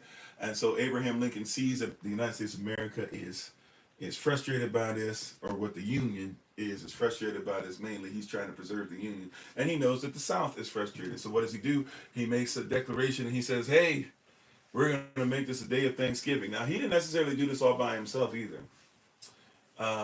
He was pressured a little bit into it. There's a woman, I don't remember her last name. I don't recall her last name. Her first name is the most important part to recall. Her name was Mary. And the reason why is because she's probably the Mary who actually came up with the story that you know today as Mary Had a Little Lamb. It's an actual story, or an actually short story that she wrote. It might even be a poem, not sure, but you can go look it up. There's actually a woman named Mary. They believe that she's the one who actually wrote this thing where you get Mary Had a Little Lamb came from, right? She also writes another book that's kind of propaganda, talking about giving thanks, or Mary's Thankful, or something like that, where it has a cornucopia on it. Once again, we'll talk about that cornucopia in a second. And it has fruit out of the cornucopia. You always got to talk about the fruit in the cornucopia, or some kind of food coming out of the cornucopia. There's even some cornucopias that are depicted that actually have animals coming out of it. You're going to see why it's important for us to see what's going on with that connection. But anyways, persons were putting pressure into becoming this thing, and we should have thanks. And so Abraham Lincoln finally says, okay, this is something that we can utilize. Fine, how can we utilize the structure? So he says, every last Thursday of every November, from henceforth, we shall call this Thanksgiving. How you doing, Schnibs? You catch that? Every Thanksgiving, or every November from this point on, right? The United States of America will say every last Thursday shall be known as Thanksgiving. Not because of the natives, not because everybody thought it was important for years, not because of any of those things. It's because there was pressure put on them. All right. Okay. Right. How you doing, Yassine? Shalom, peace. Or Shalom, or Shalom, or Shalom, whatever you use, whatever dialect. Praise God. Right? So it's important that we recognize that Thanksgiving, first and foremost, was not about eating together.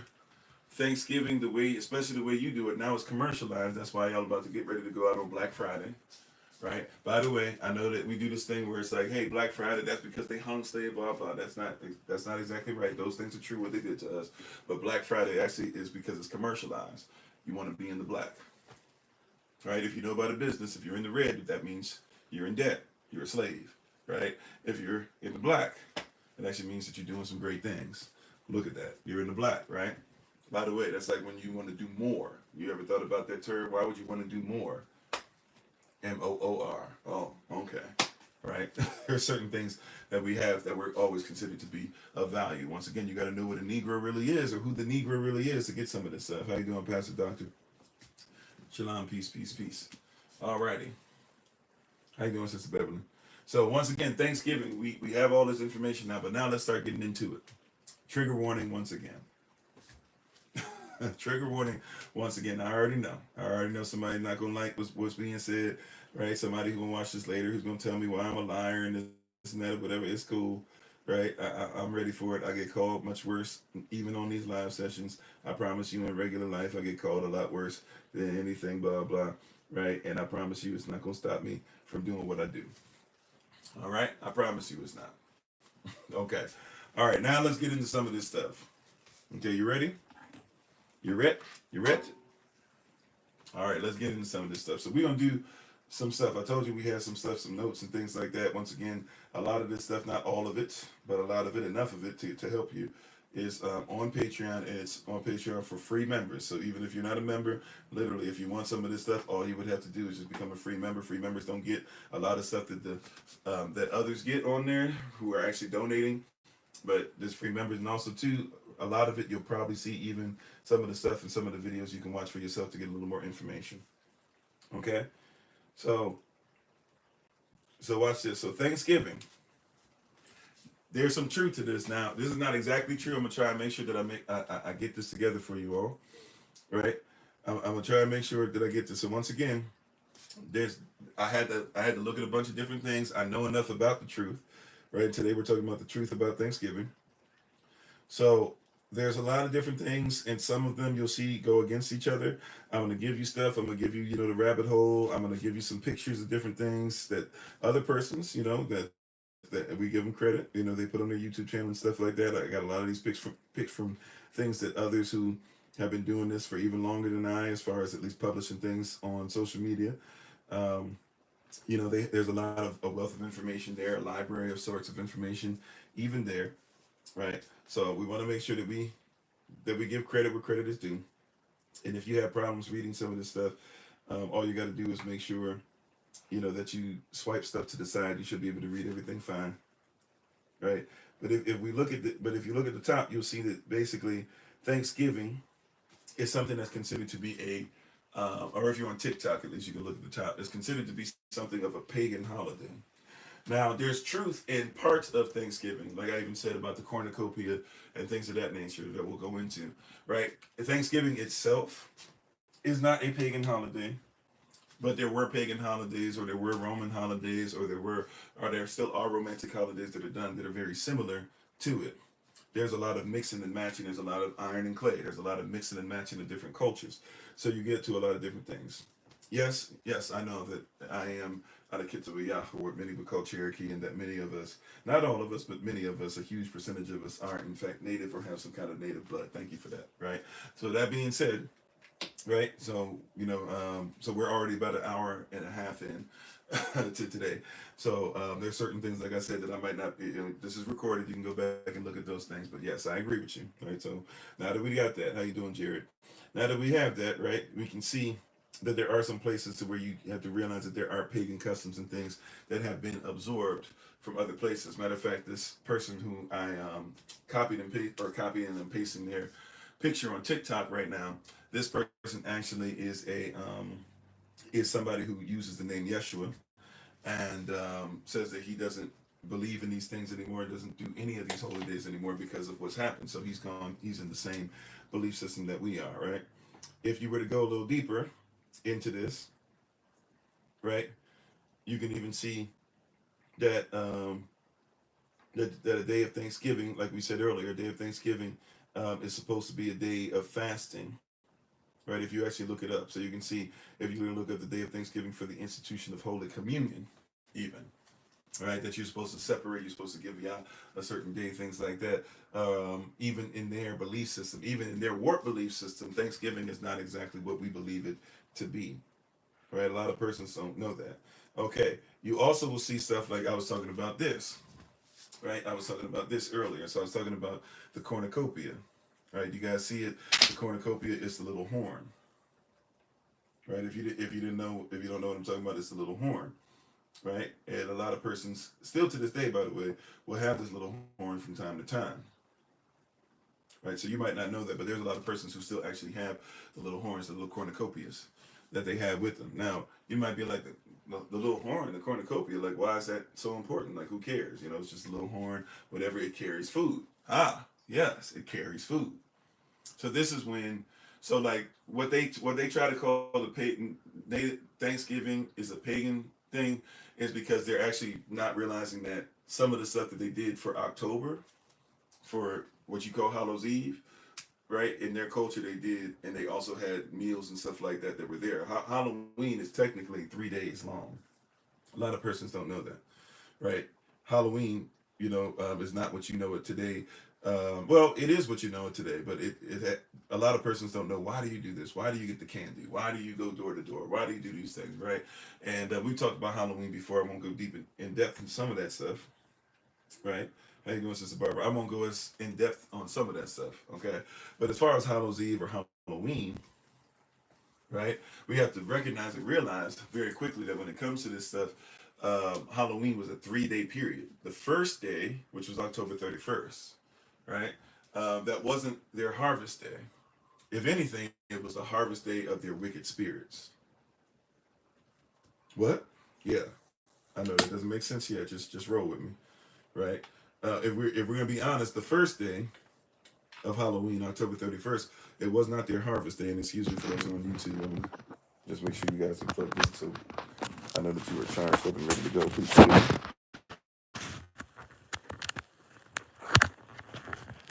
All right.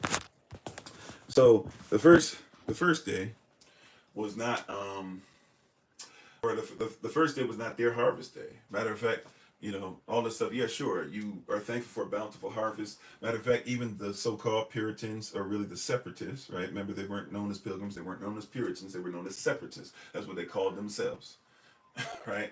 The so-called separatists who knew that Thanksgiving, right? These so-called separatists who knew that Thanksgiving was what? Was a day of fasting. How you doing, Sister Keita? All right, and was supposed to be a day that you gave or whatever, right? But these so-called Puritans, they stayed away from certain things like this. All right, they give them credit where credit is due. They actually knew enough to be like, yeah, that's not cool. They didn't do Christmas, they didn't do stuff, but they didn't do stuff like that because see, Halloween was the first day of Halloween, October the 31st, right? And even though the separatists did have harvest days, or just a day, really not even harvest days, just a day to be thankful for the food that they had and hope that they had enough food to make it to the winter, right? But even though they did have harvest days, right, so to speak, they didn't celebrate October 31st. October 31st is something the Roman Catholic Church kept to make sure that they kept the peace, mixing iron with clay, and it comes from persons who are Gothic, Visigothic, whether you talk about Celtic persons, whether you're talking about Jews, right? Not Jews, but Jules, Jules. Do some research on them, right? Whether you're talking about those that are Anglo, whether you're talking about the Angles, whether you're talking about those who are Scandinavian, whether you're talking about those who are Norse, right? There's a lot of different ones where you're talking about Franks, etc. Right? You're talking about right. You're talking Gauls. You're speaking on Russians, whatever. You're speaking on something different. And they had this thing to where they would go ahead on October 31st. They made sure that there were skulls. Sometimes even Druids, if you want to go further back, Druids would actually decapitate the heads sometimes of children or human beings in general, right? Or they would even put eventually turnip heads, which now you or turnips up and dress them as heads and carve into them and make sure that they put something inside of them like a light or a candle or something so that you would think a soul was inside because they thought that the light was the soul inside the head. Or even now you guys carve up pumpkins. Okay? Right? Some people still do turnips over in Europe, by the way. I'm not making that up. Go look for yourself. Some persons still, some of their people still are being like, we want to make sure that these turnips go because that's the original. You just don't know about the origin, right? And so that was the first night because they believed that the first night that there was an evil, wicked spirit, right? Even like an Odin type spirit, if you know about Odin. Wednesday is Odin's day. Wednesday is Odin's day, right? And he's right, and this Odin would come up, and he would come around, or even Thor might be sent on his behalf, right? And those are just the Norse names. There's other names, right? But they would come by and they were looking for stuff, and so as they were looking for this and this and this, people would hope that they would fall for the fact that there's a spirit that's there, right? And then also too on that night, right, the souls of their family members were supposedly supposed to be walking around, right? We know these to be demons, but supposedly there were going to be souls of their family members walking around, and so you would actually be able to see your family members walking around.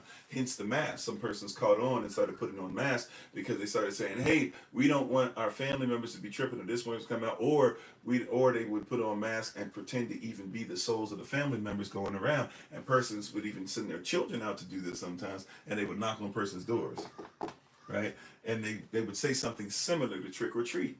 It wasn't trick, right? But they would say something similar to trick or treat, right? And when they would do that, then you would go ahead and they didn't put candy in their hand back then. You actually gave an offering. You would give money, right, to these children or these persons dressed as different souls or whatever, right? These different masks, right? You guys ever seen the movie Amadeus? You guys ever seen the movie Amadeus? Anybody ever seen that movie? Old school movie, I believe 1980s, right? Um, I like the movie actually. It's not true, right? It's not exactly the truth, but I like the movie. When you see Amadeus, you see at the end that I forget his name, Siliani, whatever his name is. He he basically the guy who is telling the story at the end and had tried to take his life in the beginning of the movie or whatever, and he's giving his confession. And the priest is like looking at him at the end, and he's like saying, "Yeah," he's like, "God has forsaken me."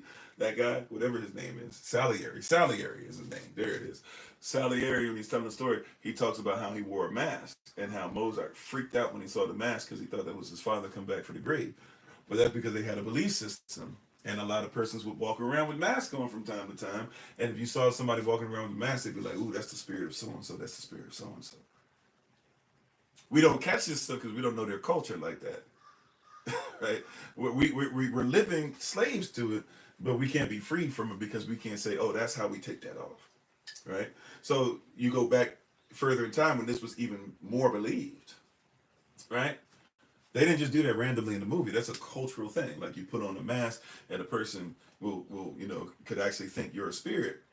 So they see these children, they give them this, and then the next day, these spirits that were walking around, right? The next day, you might still have these spirits that are walking around or whatever. So it's kind of a chill day, the second day of Halloween. On the third day of Halloween, you actually had a feast. By the way, look up um, Dia del Muerte. They still do this, right? You have a feast, and Dia del Muerte. They might even have bones of your family members, like there at the table. But you're supposed to set a table for the person, set a place at the table for the person as if they're going to eat for the spirit, right? And you're supposed to be doing this because these are. And by the way, when it got mixed into the Roman Catholic Church, they said these were the persons who were in purgatory.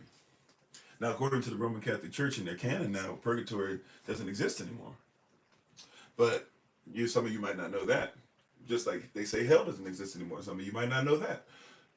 But that's what they did that for. They did that because you were supposed to have these persons who were walking around who were in purgatory. That's what the spirits are supposed to be, according to them, is that if you see a spirit or a soul or somebody of your family members because they haven't gone to heaven or hell, they're just stuck in one of the 7 levels of purgatory.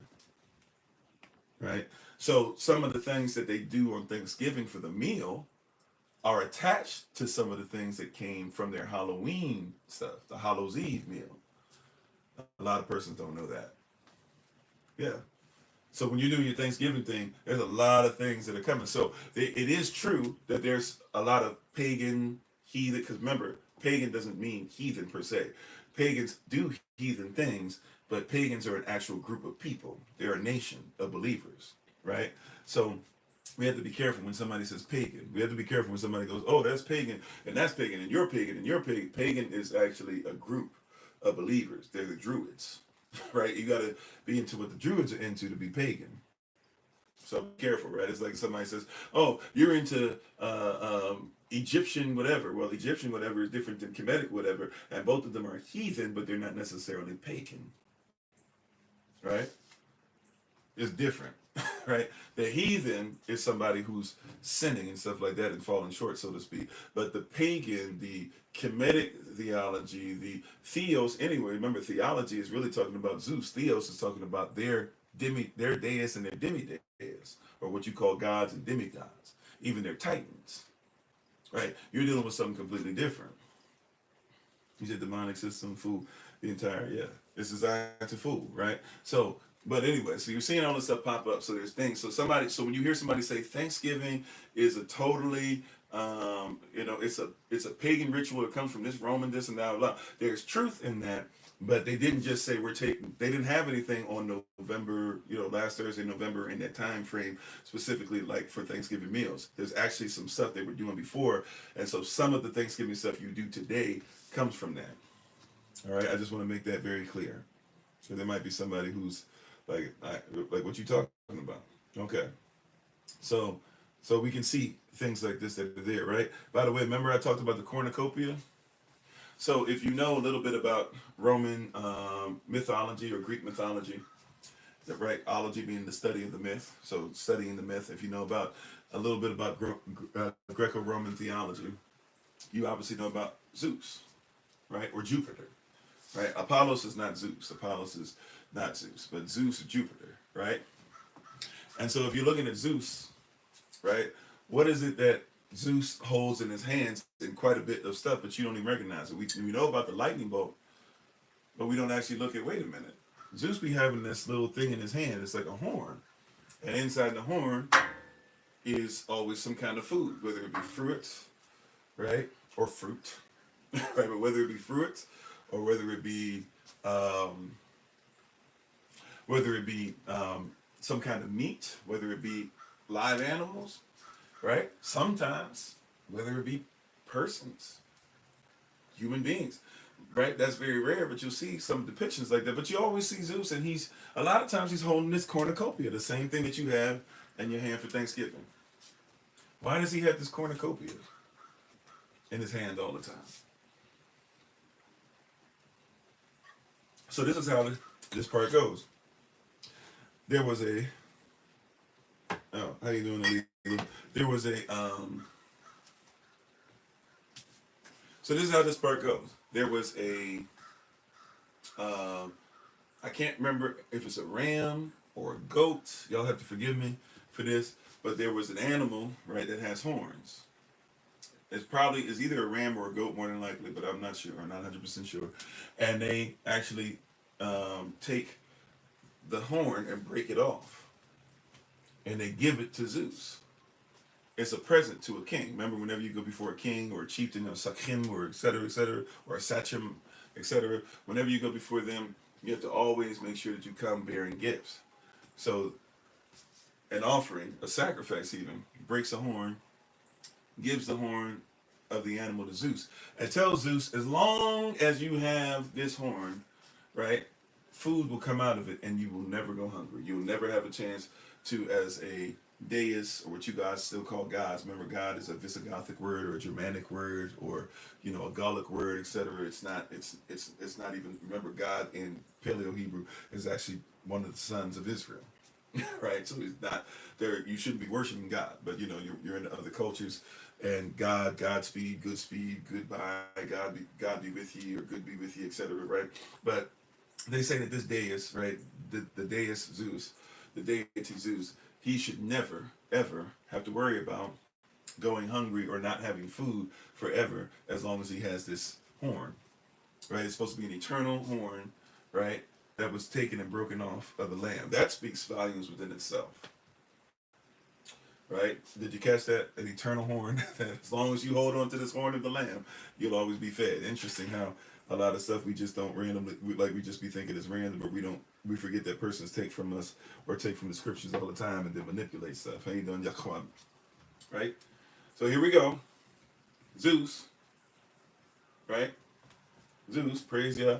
Or no, excuse me, not praise Yah. I don't want to put that too close to it. I was actually praising Yah for today, but some of y'all might think that I'm saying praise Zeus. So no, we don't praise Zeus. No yes Zeus, no half man, half Zeus, no praise Zeus. No yes Zeus, no Jesus, no Jesus, no Yesu, no none of that. Amen. Alrighty. So Zeus is in his position to where now he has his horn, the cornucopia. And as long as he has the cornucopia, it means that he could never go hungry. And so guess what? Those who believe in Zeus and believe in this myth, guess what they do? From this point on, you're going to always see them with the cornucopia.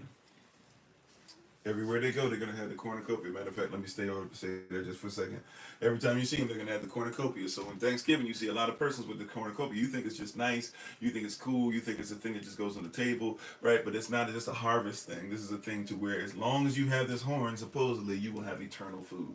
That speaks to an eternal spirit. You got that sitting on your table, right? And getting fed supposedly by something eternal, but you don't want the food that's of Zeus or that food that's mixing and matching with a Zeus type spirit, do you? Do you want that on your table today? Some of y'all gonna go eat Thanksgiving. I know you are. It's okay. You ain't gotta tell me, right? Statistics show that as much as everybody's like, not me, not me, somebody listening is going to go and sit down and try to make an excuse. You said people can enjoy this day, whatever their heart desires, and give thanks. Yeah, except for Thanksgiving means a day of fasting. So if you're going to actually do that, then why wouldn't you do what it's supposed to be? If you're saying just change everything to be whatever somebody wants it to be, well, then make it whatever you want it to be. I agree with you. If you want to be of a culture to where you lie and you manipulate, and not just on the natives, we haven't even really gotten to them, but you just want to lie on even what the persons who came with it and appropriate the culture and say, hey, I want to go ahead and do whatever I feel like doing. Well, that's what a lot of persons do. That's why the world is in the condition it's in now. How you doing, Sister Shirley? Yeah, fasting can be done any day, sure. That's what those who were. Now, that's not even biblical, by the way, a day of Thanksgiving as far as specific, like, hey, we have to have a specific day, nor is it with the persons they call Puritans or who knew themselves as separatists, right?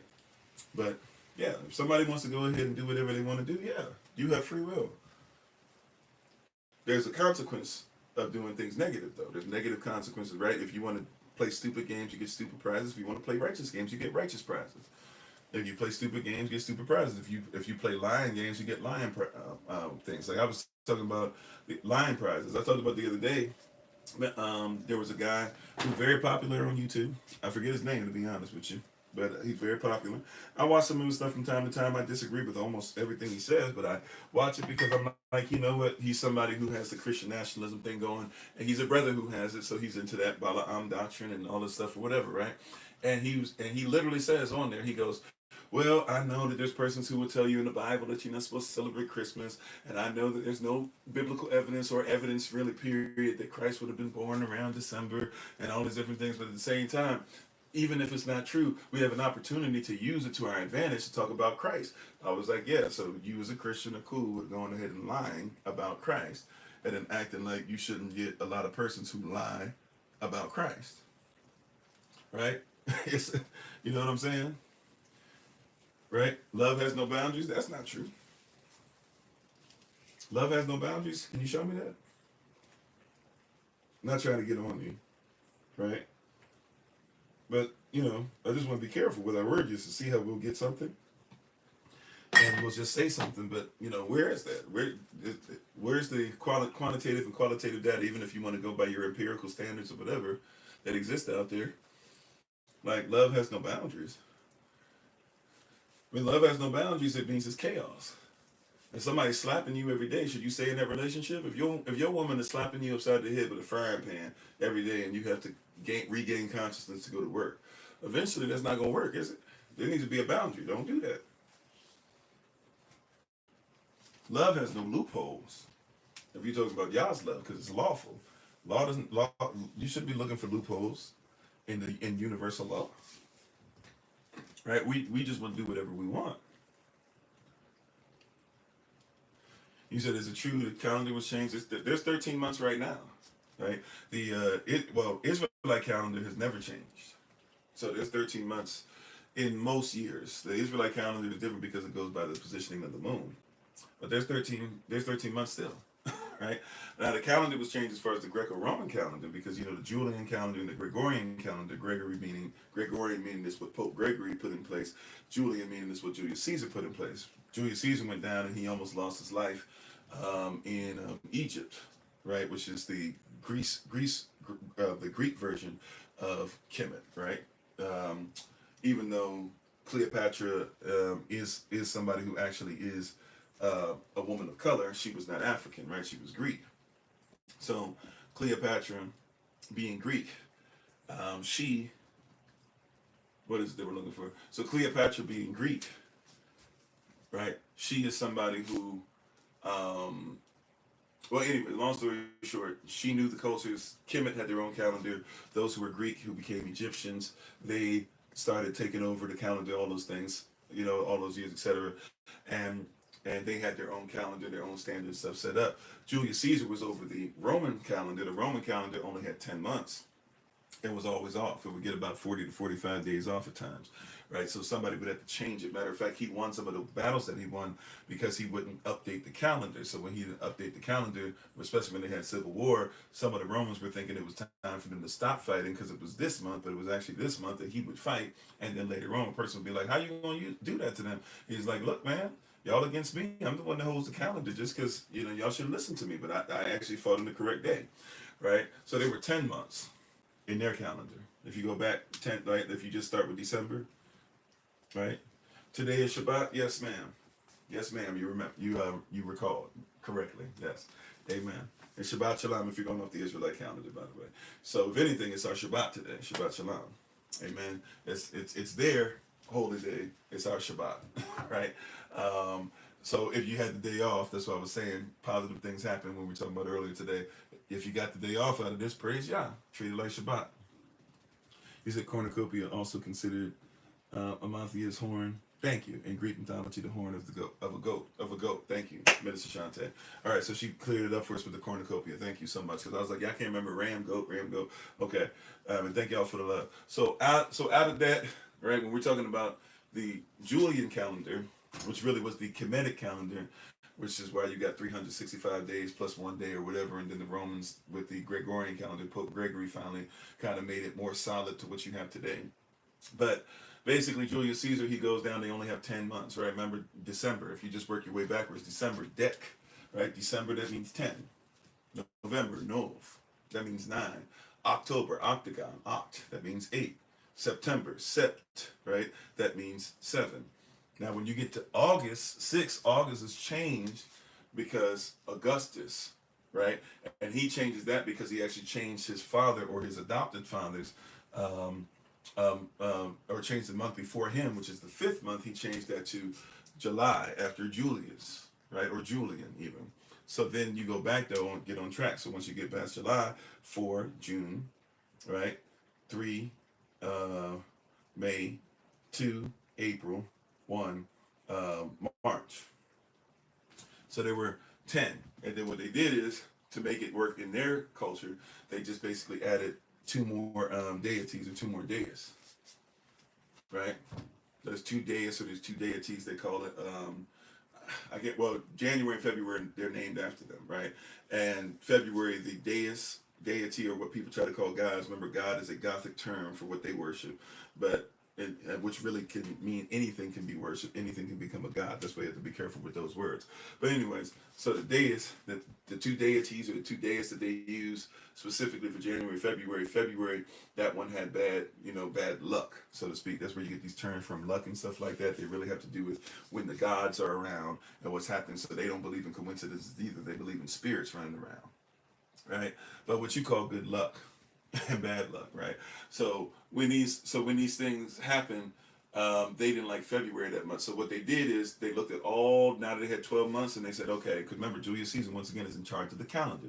So what they do, they say, okay, all of the months that have that we like the deities that we worship, that we really really like them, we'll give those months 31 days.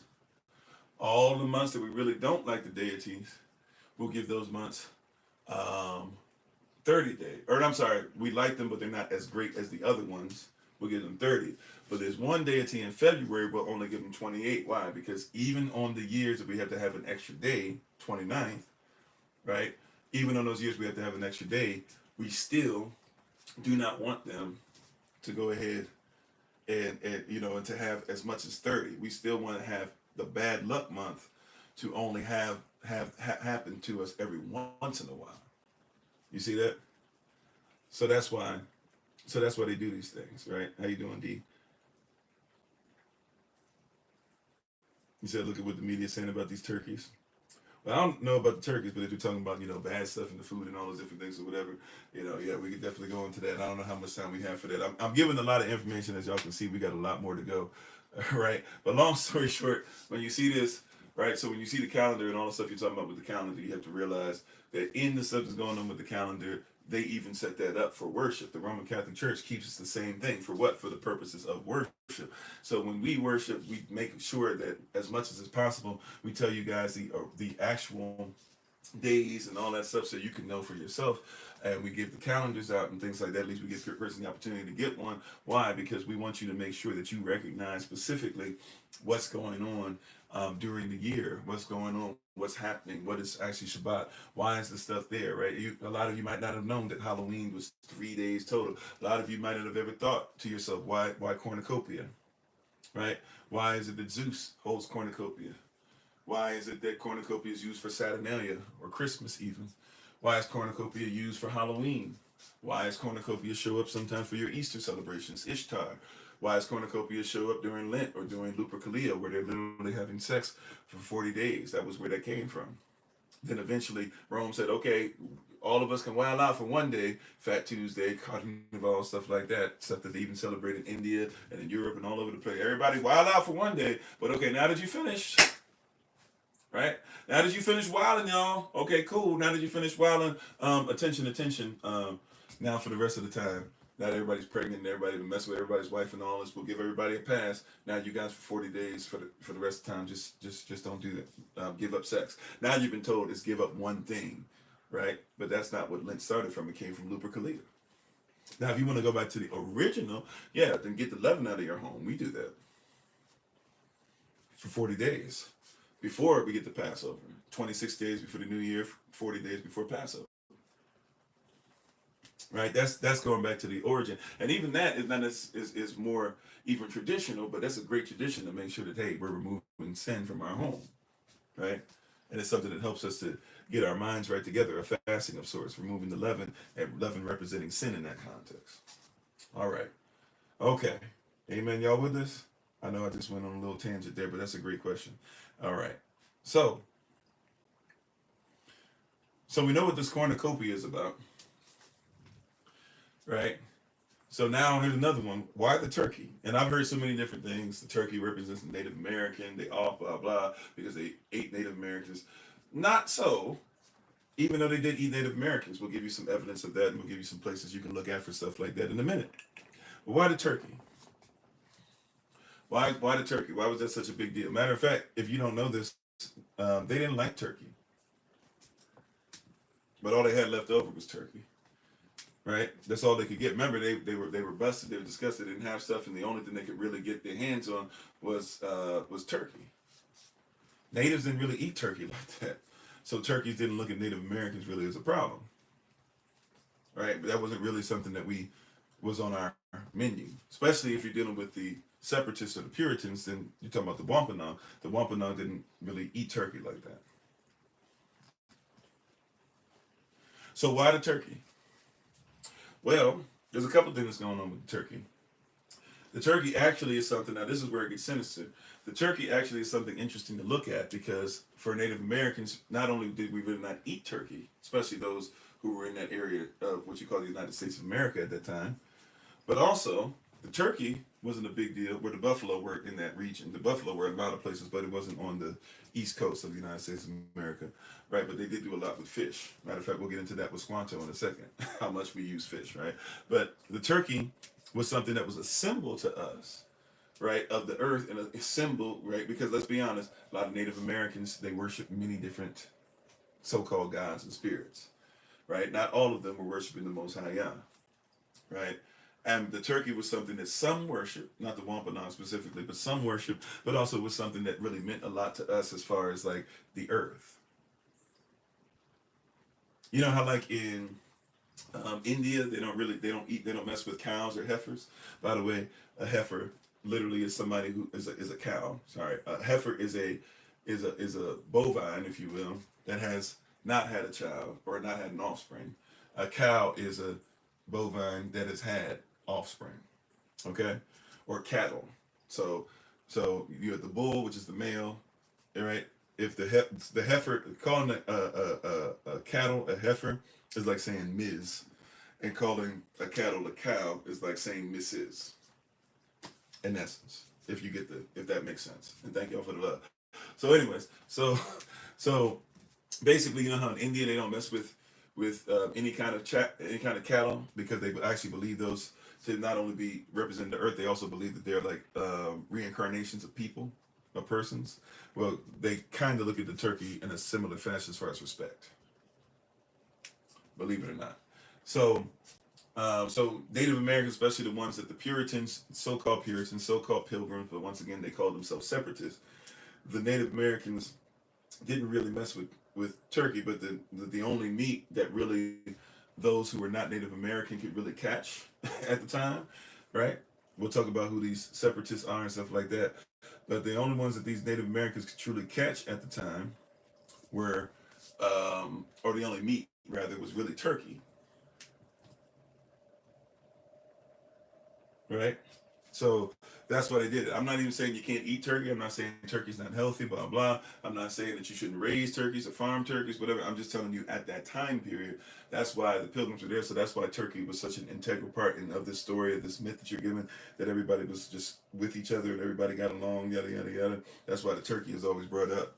But the turkey, when they're trying to mix the native portion in there, but the natives didn't really eat turkey. Matter of fact, when you see what happens at the meal, you discover that the natives weren't even tripping off this stuff, right? Like that wasn't even a concern. So, anyways, so that's why the turkey is there. And once again, you have to recognize, even in the Bible, right? When persons called the 7 deadly sins and stuff like that, gluttony, right? Gluttony was not a huge thing for us, right? Especially even for the Puritans. The Puritans were like, why would you get fat? Why would you do that? Why would you try to engorge yourself?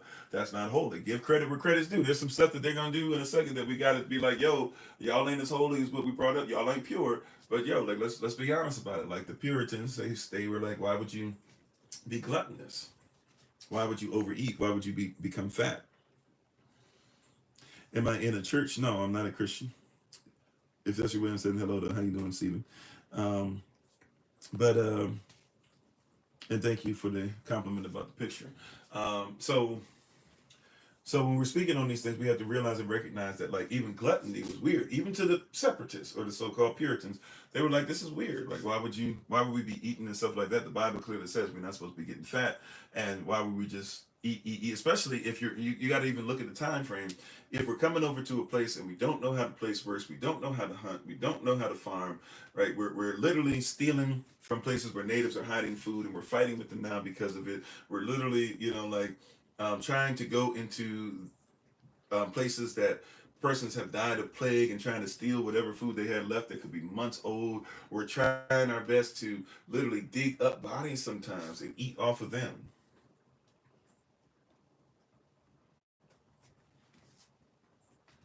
Right? Thank you. Right? And eat off of them. Right? Why would we be getting gluttonous? How could you even get gluttonous? Right? So, what you see in different things and different depictions, is that, hey, it's about this and all these things or whatever. But Thanksgiving eventually becomes something that's celebrated because of victories, and even victories, like I said, George Washington did it, and even Abraham Lincoln, both who were on Mount Rushmore. All the persons on Mount Rushmore are known as town destroyers in Native communities, and all of them are known as persons to take. And so they would actually off a lot of us, and they would celebrate. They would have huge feasts after they committed genocide, when they hung the Lakota and Dakota people on the same day that they said that the Emancipation Proclamation allowed chattel that belonged to the South to now belong to the North. Right? When they did that on the same day, and they killed hundreds, if not thousands, of Dakota people. They tried to make it only hundreds so that the storyline would be okay in the newspaper, and persons wouldn't be like, "This is weird that you saying you free him, but you killing at the same time." But then they celebrated, they ate, they feasted, right? So this feast, like many other feasts from a war-torn nations or war countries or conquering countries, conquering nations, you celebrate when you conquer others. That's what you do. Or you can be mad about me for mentioning it, but that's what you do. Is you celebrate when you outright destroy persons, right? In Rome, for example, right? When you see a parade, we'll talk about the Macy's Thanksgiving parade too, in a little bit too, because there's some interesting stuff that comes out of that. But when you have parades, a lot of you don't even know that a parade literally is something that Romans did, right? When they took over somebody, when they off somebody, then they would try to make sure they did it in such a glorious manner that they would ask the Senate for permission to be able to have what's called an they would ask the Senate for permission to do what's called a parade, basically, right? The conqueror would parade around all the slaves that they had left. So basically, they would off the men, right? For the most part, they leave a few around because they needed some labor from the men. But they'd off the men. They would take the chastity of our women, right, or of the women that they took over, whichever one. They would force their children to be in slavery, and depending on the age of the little girls, they'd probably be messing with them too, and even some of the little boys, because that's very Greco-Roman to do. And then you would basically parade them around. You would make sure you would keep the leader alive, and you would have the leader come in front of everybody at the end. And you know how you guys have at the parade, if you ever been to one, and at the end of the parade, you have this big huge spot, and there's usually somebody who's supposed to be like over the parade, right? And whoever the person that's over the parade, they're supposed to be pleased, and they're supposed to say this, right? So everybody stops, and the same thing they've been kind of doing little versions of their whole way. They had this big thing they're supposed to do when they get towards the end, or at least get towards wherever the king or whatever is supposed to be, or the queen or whatever's supposed to be at the parade. And so they would parade everybody, and then they would have the person they had taken over, and they would either give a thumbs up or a thumbs down. Right? We don't even know if it was thumbs up, thumbs down. Could have been thumbs this way. Could have been, thumb and a pinky. We have no clue. But today we think of it as thumbs up, thumbs down. Right? So thumbs up, if we use that, thumbs up basically meaning the person can live. Thumbs down meaning the person cannot. Right? That's why many persons, when they were defeated by Rome, they tried to take their lives. Many of them did. If you didn't, you knew what was going to happen to you. And if you didn't, you might do it just to be like, I'm going to show I'm such a boss. I'm willing to go ahead and let y'all take my life. But they would put them away in prison for years, and then they would finish their conquest. And then after that, they would bring them back, and they would bring them before everybody. They kept them alive literally just at some point to make sure that everybody in Rome could see that that's what we do to y'all. And while during the parade, the men would sing songs about how they were taking the chastity of women and all. I mean, it was crazy, and everybody just looked the other way because hey, they had been out there for 8 years. Hey, what they gonna do? They got needs too, and we don't want them just only having sex with each other. So hey, they went out there and they was doing this stuff to women. Who cares? They're not people like this. They're not on our level. That's the mindset of a parade. So a lot of us don't know, but there is truth to the fact that the natives were actually often, obviously, they had meals and stuff to commemorate. There would be times where they did have native flesh. There were persons who even do stuff. They still do this to this day, where persons will keep body parts. Like if you go over to Switzerland, Swiss. My wife, Elder Alma, she was a foreign exchange student in Switzerland. It was over there a couple years or so, or a year and a half to 2 years, something like that.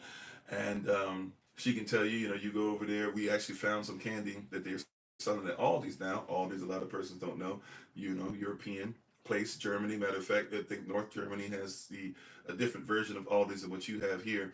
Now, in the southern version of Aldi's is what you see. If you go over there, there's a blue sign for Aldi's and there's a yellowish sign for Aldi's.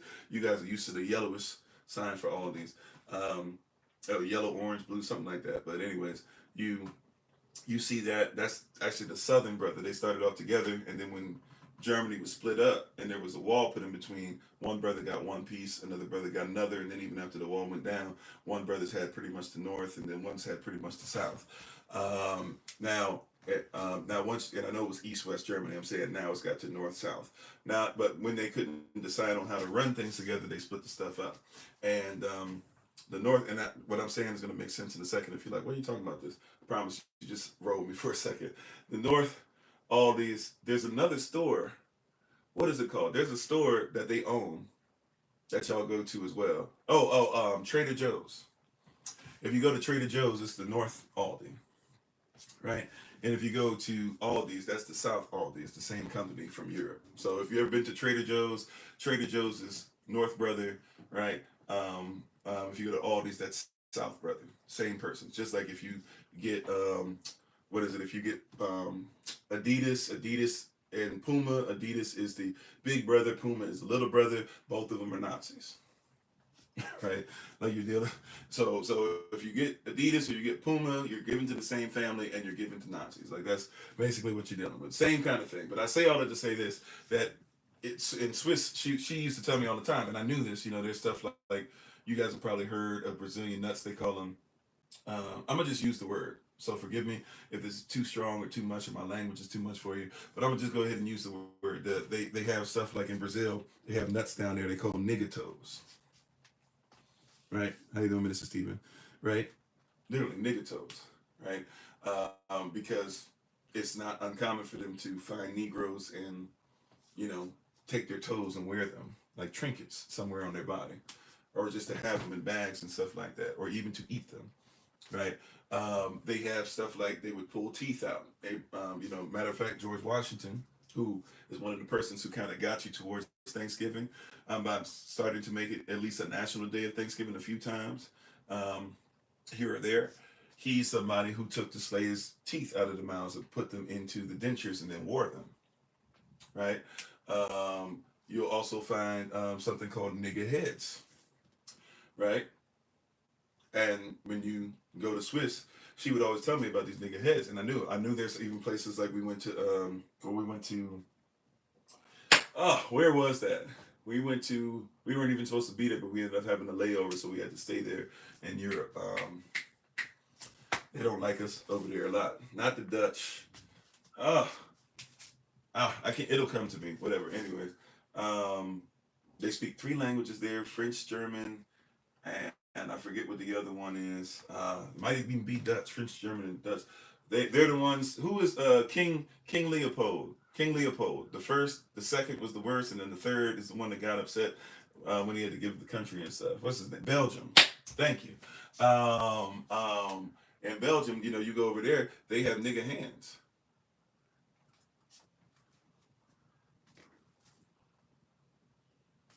Yeah, like chocolate. But it didn't used to just only be chocolate.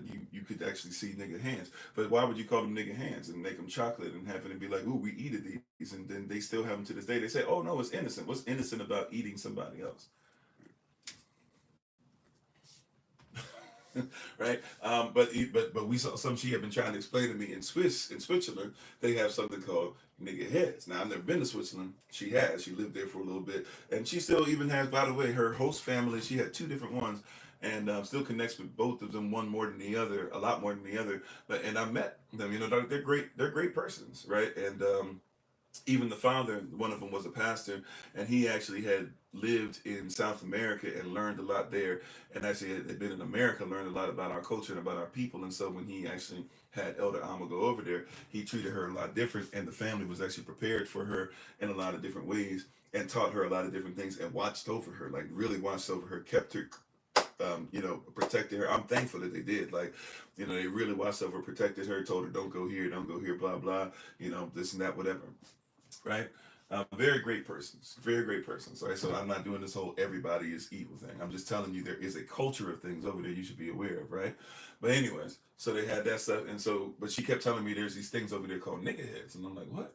And then finally we were at Aldi's literally last night, which once again is a southern company, a southern German company. You got a northern German company, and right with Compass, and you got Black Pete. I know Black Pete is not German per se, but Black Pete, this type of stuff over there, right? And she's like, "That's what I was telling you about." Because I at first she didn't see it. I go, this is weird. We're walking down whatever aisle it was, and they got like the Santa Claus stuff and everything, but it's all chocolate. So I mean, it looks like black men though. It's like a Santa Claus, and it's like a man dressed like this, and it's like an elf, and it's all these different things. But you can see them through the plastic, like they're in these plastic containers, and they look like this kind of community, right? And I was like, this looks odd. It's like you would be eating persons, like you're eating people, kind of like what we're talking about now. And I was like, why? I don't know why somebody would want to buy this up. And she goes, that's what I was talking about, the nigga heads. And right, she was like, except when you get them in Switzerland, you can't see their faces, but you see their bodies. And I was like, oh snap! So when you eat them or when you look down upon them, you're not even supposed to think about their faces. That whenever like they teach you in school, like have you ever done any kind of psychology training or anything like that? If you see, if you never heard this before, let me give you something that's actually something you can look at for your own children. You might even have depending on if your children have actually been with a psychiatrist or psychologist or anything like that. They might have even told you this or taught you this. If you have a child that draws pictures and the child draws pictures but never draws a face, that's a problem, right? Like if your child, like if you'll notice, there's certain children of certain groups, right? And even haplogroups if you want to go there, but certain groups that when they draw, they don't draw like arms and legs, right? They don't really draw like trees. They don't really draw stuff like that. They'll draw like a head. They'll draw a body. Kind of like if y'all remember the old school stuff you used to have where you could put it on your finger and play like that, but you could also connect it to the bus and stuff, and they would pop up on the bus when you rode it around. We kind of draw stuff like that when we're younger because a lot of that stuff has to do with attachment. So you don't really worry about like noses. You don't really worry about whole face and stuff like that, right? They lack attachment in different places, in different areas. So they'll tell you when your child is growing up, like if your child's not drawing faces, it doesn't matter how well they draw. if they're not attempting to put a face on somebody, you got to really start talking about like what's their connection level, we got to have some conversation, some more in-depth conversation than what we've been having with that child. I'll tell you that. You said the Netherlands is strange too. With Zwarte Pete, yeah, Black Pete, or Swarthy Pete, Black Pete, yeah. And how you doing, Sister Sabrea? If I didn't say so already, said low key. Same with eating chicken skin and stuff like that. Mm. Yeah. So when you're seeing these things, and how you doing, Miss Q? There's a lot of stuff that's going on where we're not even recognizing it, right? So there is celebration that happened. There were things. Now, if we be honest, if we be straight up honest, let's be straight up honest. If we be honest, Native Americans being ate was that a normalcy as much as what we say it is. It wasn't like every day they were looking blah blah. Now it's more actually normal for Native Americans and Negroes and so-called black folk, slaves, etc. It actually became more normal to eat like after the Civil War, right? Because lynchings and stuff actually took off way more after the Civil War, during Jim Crow, during the 60s, and picking up again. It's like clockwork, you know. Every generation, persons go back to that. The Confederate flag, right, which you think is the Confederate flag, was actually the Confederate Jack. The Confederate Jack did not even pick up until after the Civil War, because the Confederate flag had that symbol on it, but the Jack, that's what they wave around. And that's not even theirs, by the way. That's actually Native American. Actually belonged to the Haudenosaunee, or what we call the Iroquois, if you didn't know that. Right, but those things actually come back generation to generation to generation, because the generation before is continuing to keep the same thing going from the generation prior. Right, so we have to be aware of some of those things and stuff like that. But yeah, so there were natives that were ate, but it was more so natives would be offed, they would be crucified, they would be beheaded and stuff like that. Matter of fact, we'll get into it in a little bit. But there was somebody, I'm going to say his name wrong. It starts with an M. It's Mayasam or something like that. Mayasam Sachim or Sachim. Not sure how he would pronounce it. Please forgive me. I don't speak Wampanoag. But he was the chief of the Wampanoags who taught these so-called Puritans, the separatists, how to actually function and live and eat, and made the treaty with them. And that treaty, they'll always be like, there was peace until the 1660s or 1670. There wasn't really peace. There was this uncomfortable thing that was going on, but they still fought from time to time. But overall, there was what you might call peace. Others that were coming in that weren't of the Puritans, though, they didn't obey that at all. We'll show you that in a little bit. Right? So we have to be aware of some of these things. We're not aware that all these things kind of went down like this. Right? Now let's get into it, right? We're even going to talk about what they did to his son in a little bit, right? The chief's son, where they literally offed him, cut him up, put his body in position to where it could be seen, and then they had a feast under his body. See, now that, even if they're not eating the body, it's still sick, right? It's still sick. So, we got to be honest, right? Let's have an honest conversation. I know we don't like to do that, but we got to be honest. All right, we're starting to run out of time. I'm not going to keep you along, even though I know it's Thanksgiving and persons have time off. I'll maybe go 15 minutes over. We usually get about 11 or so. We'll try to hit about 11:15, and I'm on New York time, so we'll try to finish it a little less than an hour if we can. All right, if I can get it close to 11, I'll try to get it close to 11, but we got to speed up a little bit. All right, here we go. So if you're looking, right, for somebody who's even trying to tell you, oh yeah, well, Thanksgiving was something that they did, all these different things, whatever, right, we have to actually say, well, hold on. Sorry. We got to call Cap, because we actually have books and read things we can read that show us what's going there. So when somebody tells us, oh yeah, everybody was into Thanksgiving, this was what they were doing, that's why they came together, well, we got to call Cap a little bit. You guys can even see in the book, right? Especially in the red, it says, amongst other recreations, we exercise our arms. Oh, that's his name, King Massasoit, with some 90 men, who for 3 days were entertained and feasted. And if you just read that, just only that page, right? If you only read that page of the book, right? Excuse me, of this journal. If you only read that one page of the journal, you go, oh, okay. But what you don't recognize is that even what is that? What do those words mean? When it says there, amongst other recreation, we excited our arms, they're talking about their weapons, their guns. What does that mean? They excited their arms. It means they took their guns and they did this. The natives weren't at the feast. They heard the shooting going on and they came to see what was going on. Right? A lot of persons don't know this, right?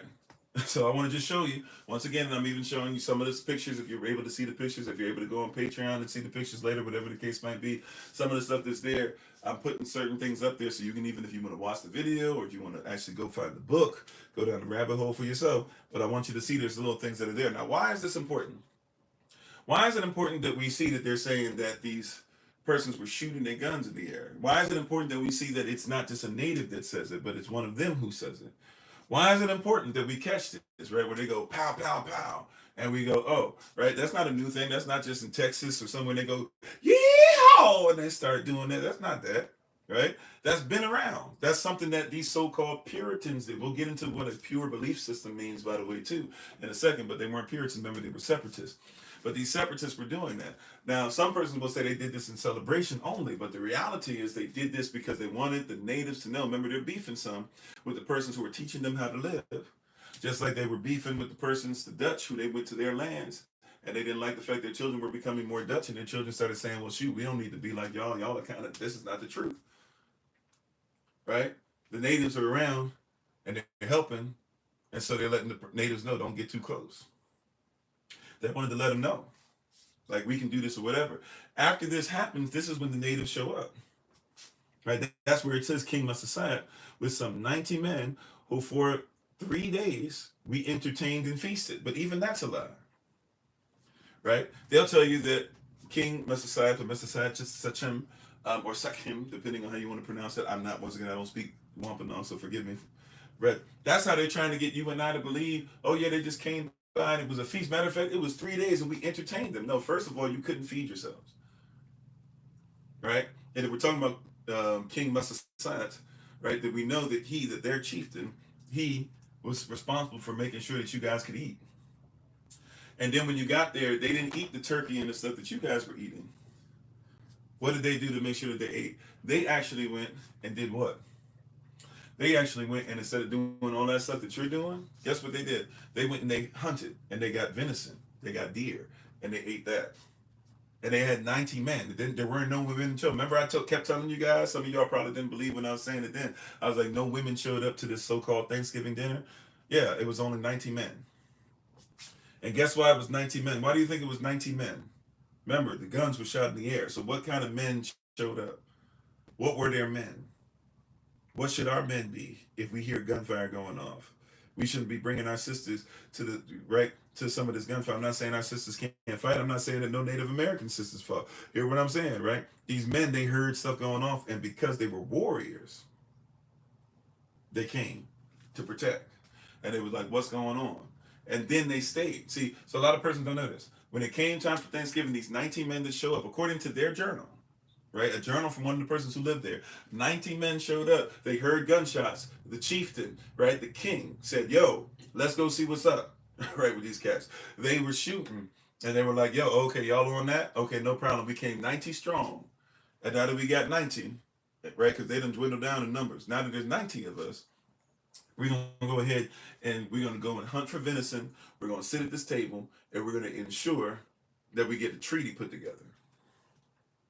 Because we don't trust y'all. Because remember, they've been coming there for a long time. So see, even this whole thing of like, oh, they were there and there was a meal. No, that wasn't no Thanksgiving meal for them. They came there first. They weren't invited to the meal. But when they heard the gunshots, they invited themselves, or the gunshots invited them, however you want to look at it.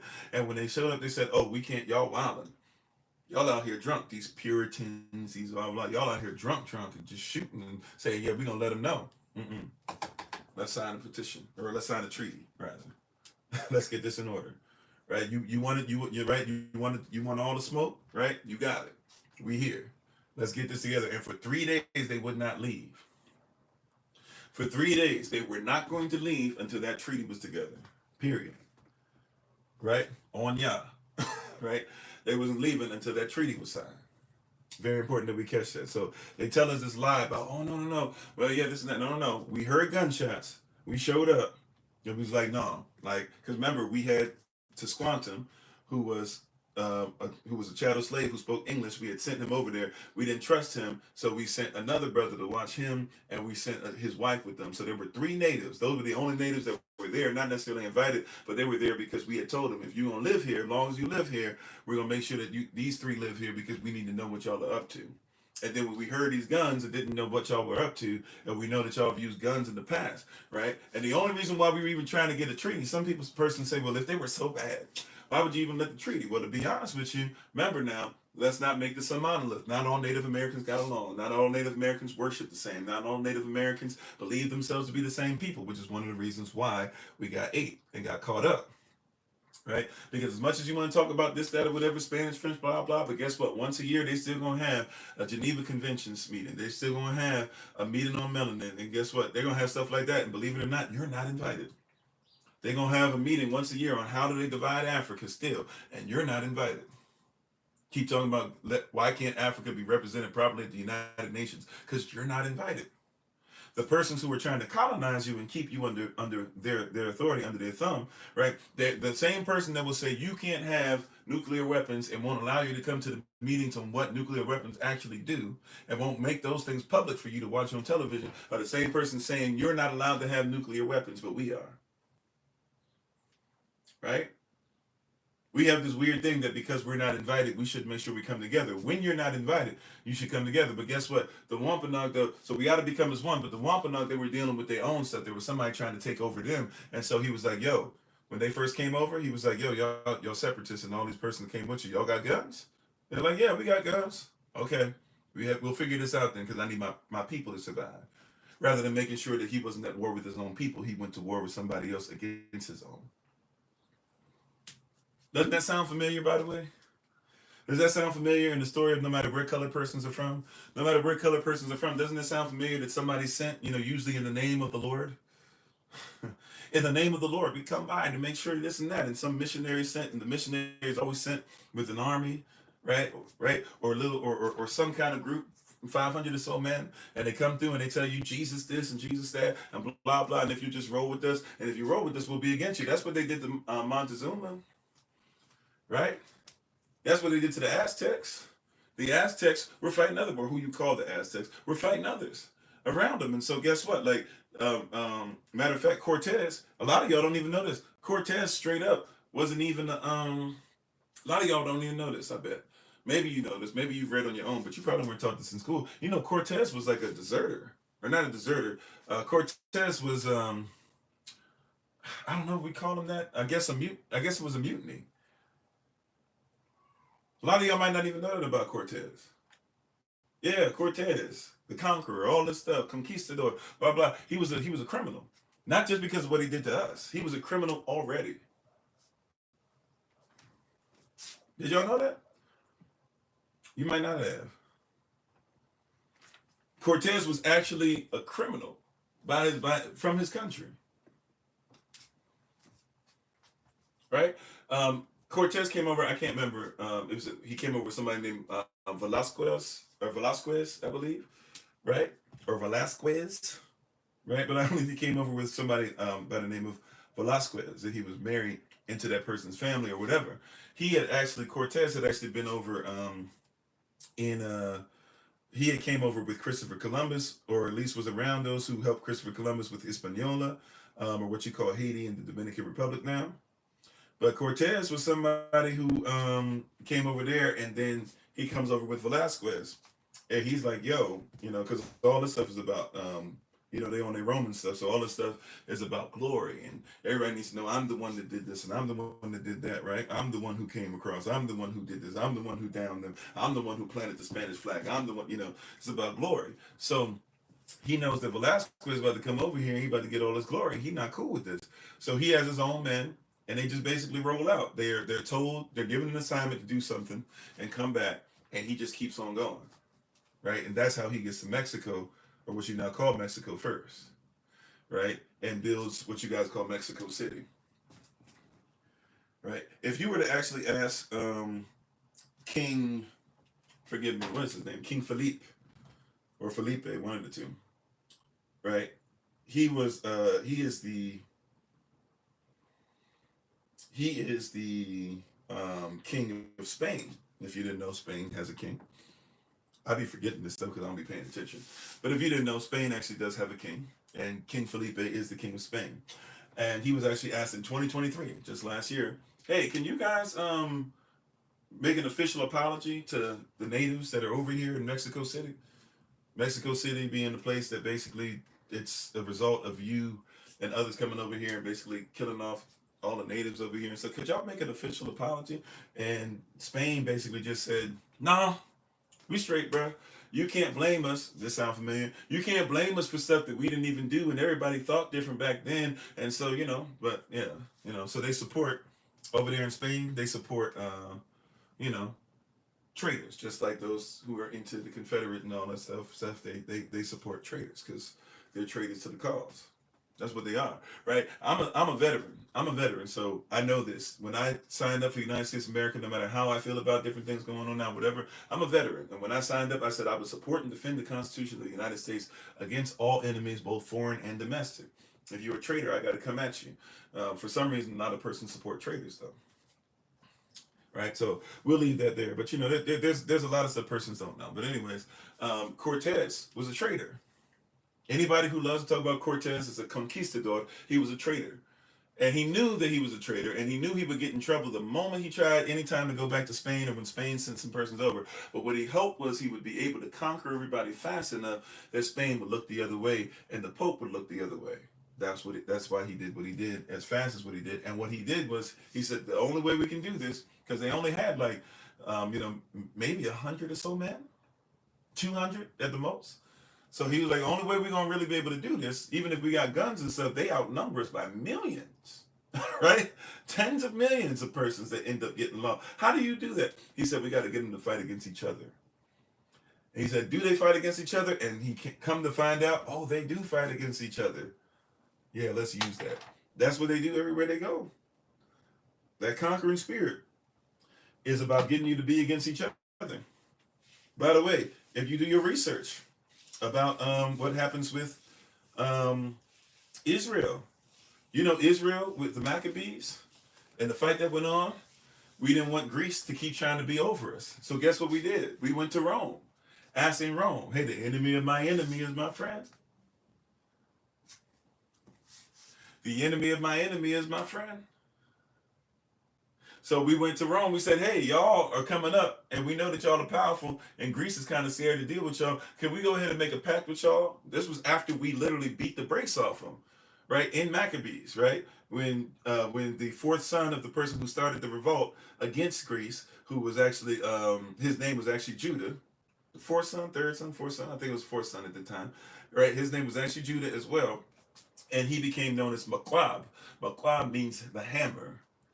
He became known as the hammer. That's what Maccabees is about the hammer. We hammered them boys. And then as soon as we did that, instead of just standing on our own, we said, well, just in case they come for us, can you just make sure that you're there with us? And then eventually Greece would get taken over. Some of the Greeks would want to be figureheads over certain things, and they made other persons become over it, and they had to bow down to Rome. Ultimately, we had to bow down to the persons we were against. We should have just stood up on our own 2 feet. But as the Bible says, we'll keep trying to make treaties with all these different persons that we shouldn't, right? We're so against each other and not against the actual enemy. We can't wait to come again. We can't wait to tell you, look, Umar Johnson, there's stuff I disagree with this. Umar Johnson says there's certain things, though, in public, I will never disagree with Umar Johnson. No matter how much y'all want me to. You know why? Because at the end of the day, he's on my side more than they are.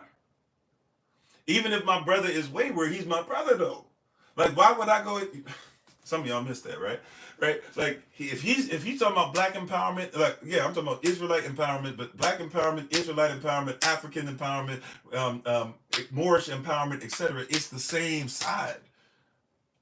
It ain't the same thing, I get it. But I hope you recognize it's the same side. Right? So, yeah, that's my brother. I'm not fitting to just be like, oh, yeah, as soon as everybody gets a chance to go in here, let's go at him. No.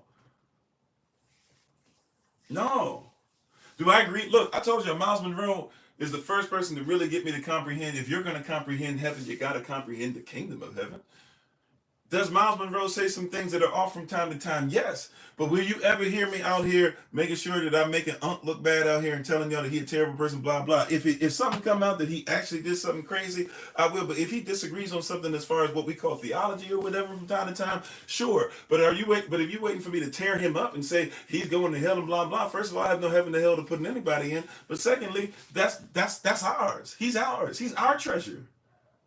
He ain't perfect, but he's ours. And he's the reason why a lot of us believe what we believe. If somebody's really your brother or sister in something, why in the world would you be doing this thing when you're trying to fight against them like that?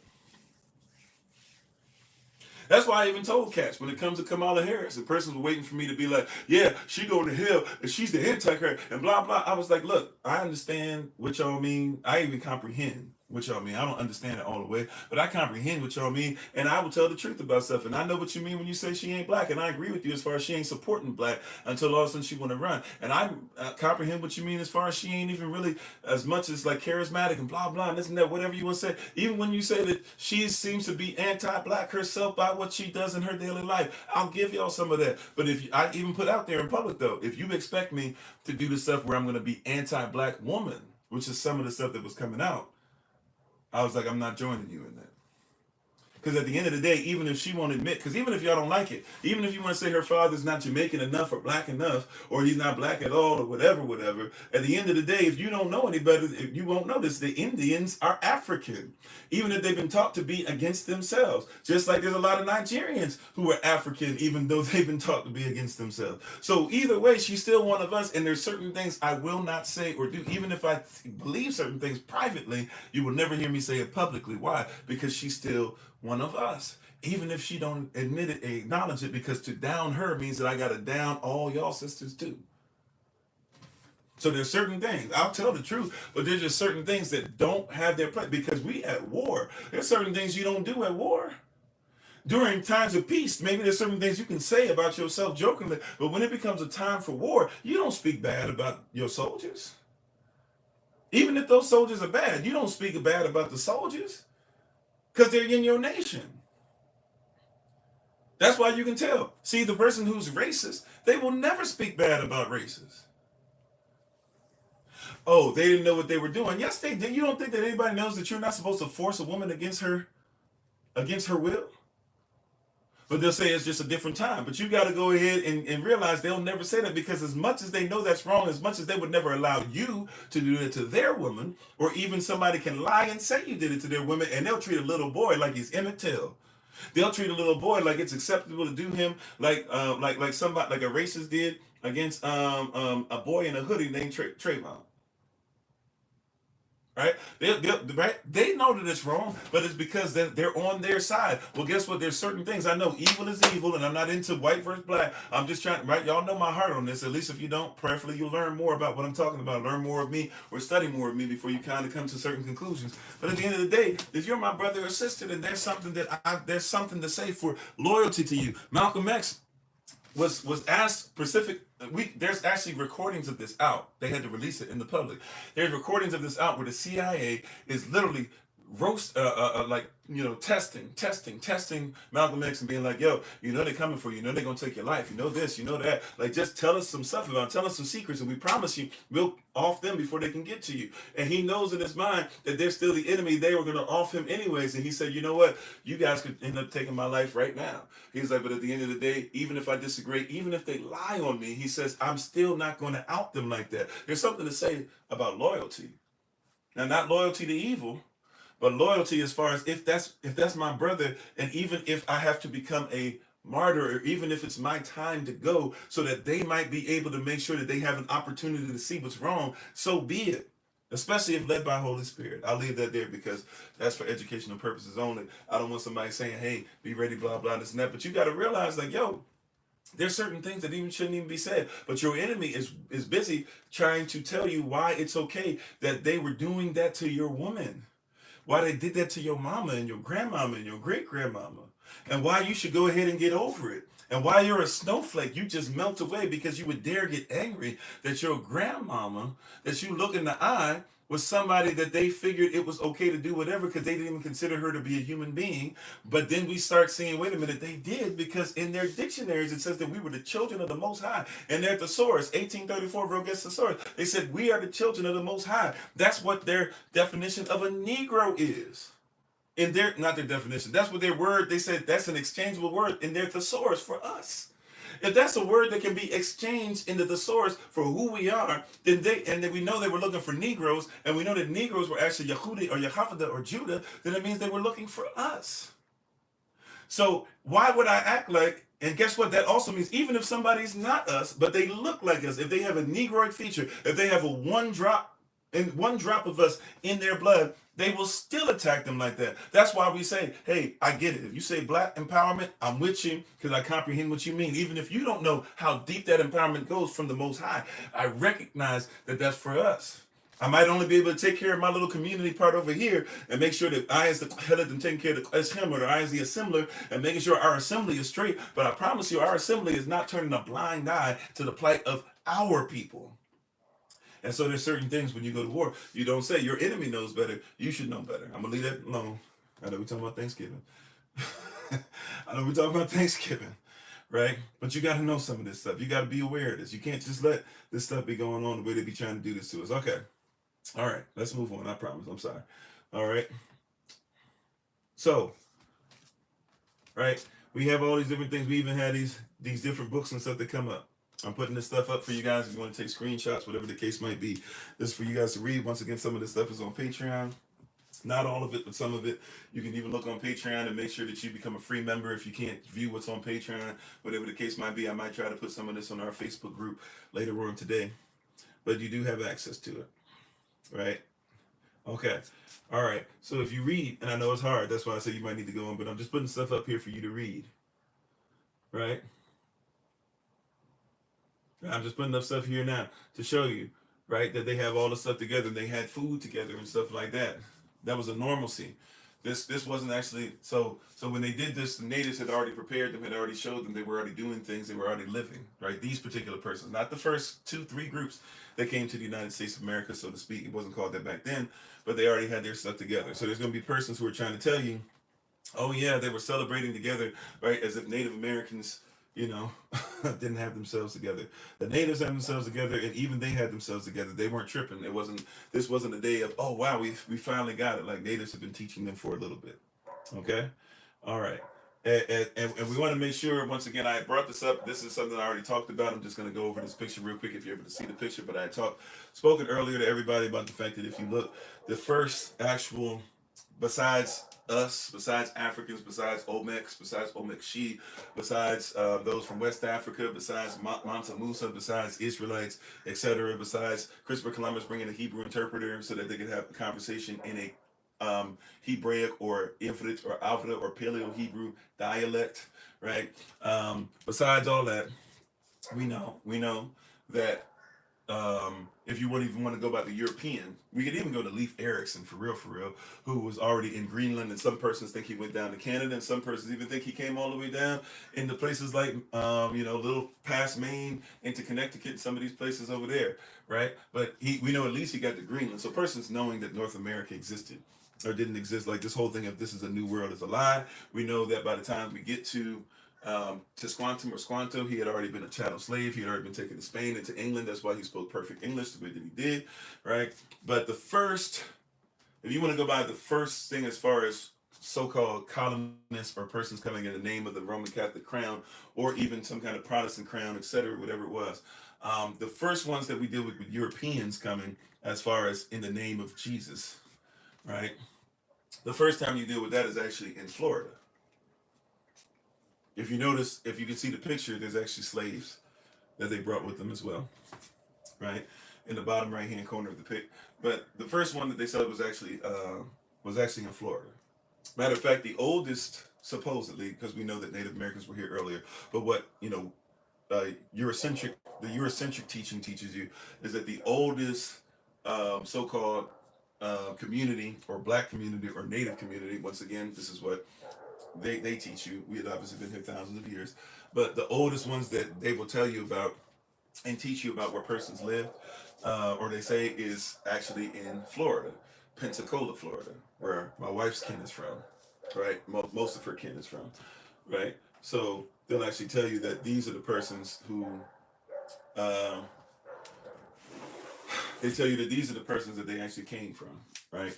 And so, but yeah, I'm sorry, but they'll tell you that that's the oldest settlement or whatever, right? So if you go to Pensacola, Florida, or if you've ever been through, if you've ever been there, if you're from there, whatever the case might be, you know that they say that that's the oldest one. Now, obviously, that's got to be the oldest one from the European mindset, but it's not necessarily the oldest one, right? If that makes sense.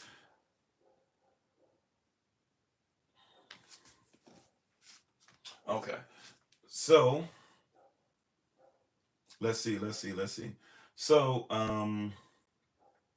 but yeah, so that happened in the 1500s. I don't know for sure. I feel like I want to say this is like 1512, 1515, somewhere in there. But this is in Florida, right? So they knew that this was there already. And thank you. If there are those who are interested in donating and helping us to make sure that we have more time, talent, effort, energy, etc., to be able to give this stuff to you. If you'd like to donate, you can do so on the Cash App or whatever. It'd be $ followed by find, like you're looking for something, Kofi, Kofi, and the number one. All right, and we'll leave that there. At least I'll leave that there, praise God, because I can't put it up too much because then they start trying to say we're just, we're trying to sell stuff, blah blah blah. So I got to be careful with that. But thank you guys for putting it up. That's one of the reasons I don't press it too much. Now, once again, if you remember George Washington, who was anti-native, right? So this ain't a native thing. George Washington, though, who was anti-native. George Washington, Thomas Jefferson, Abraham Lincoln, Theodore Roosevelt, they're all on that Mount Rushmore statue. They're known as town destroyers. Andrew Jackson was probably worse than all of them. Actually, Abraham Lincoln might be worse than Andrew Jackson. And Abraham Lincoln was Melungeon, which means he was part white, he was considered to be part African, and he was considered to be part Native American. He was Melungeon, right? Mulatto to say the least. If you go and look at when he ran and stuff like that, they knew it. They put it in their political satire, all that stuff, what you call comics and stuff. They put that stuff in there back then, and they would make him look like he was a gorilla, or he'd be carried by gorillas, or carried by black folk who were supposed to look like gorillas, etc., etc. How you doing, Sister Taya?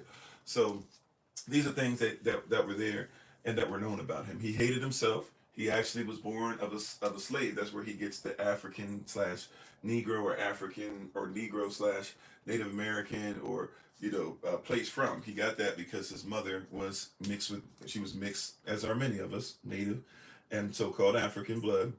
And then his father was a slave owner. Matter of fact, if you listen to Abraham Lincoln or you go read Abraham Lincoln talk about his childhood, he tells you straight up that according to the law, his father was allowed to treat him as a slave. Why?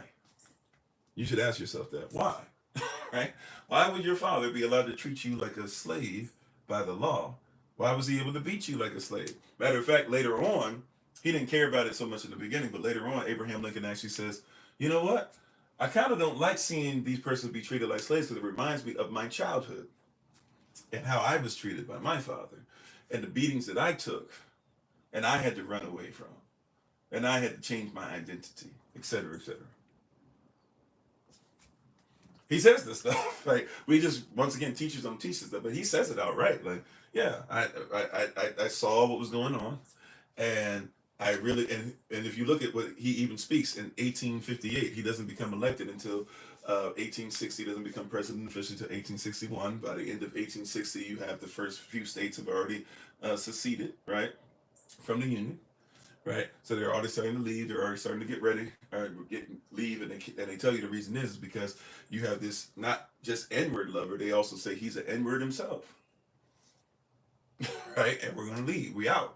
We don't want anything to do with them. That's what they say about him, right? Like, but in 1858, before that even happened, when it started seeing like, he's this guy picking up steam. You know how, like in your DNC or your RNC and all these different conventions that you guys have, they'll put like somebody who they want you to know about. They'll have them speak, and they give them this big place in there, and they start promoting them. They say all these great things about them. Why? Because they want everybody to start looking at that person because next election or maybe next couple of elections, right? They want you to know who he is. That's what they did with Obama, right? Nobody even knew who Obama was.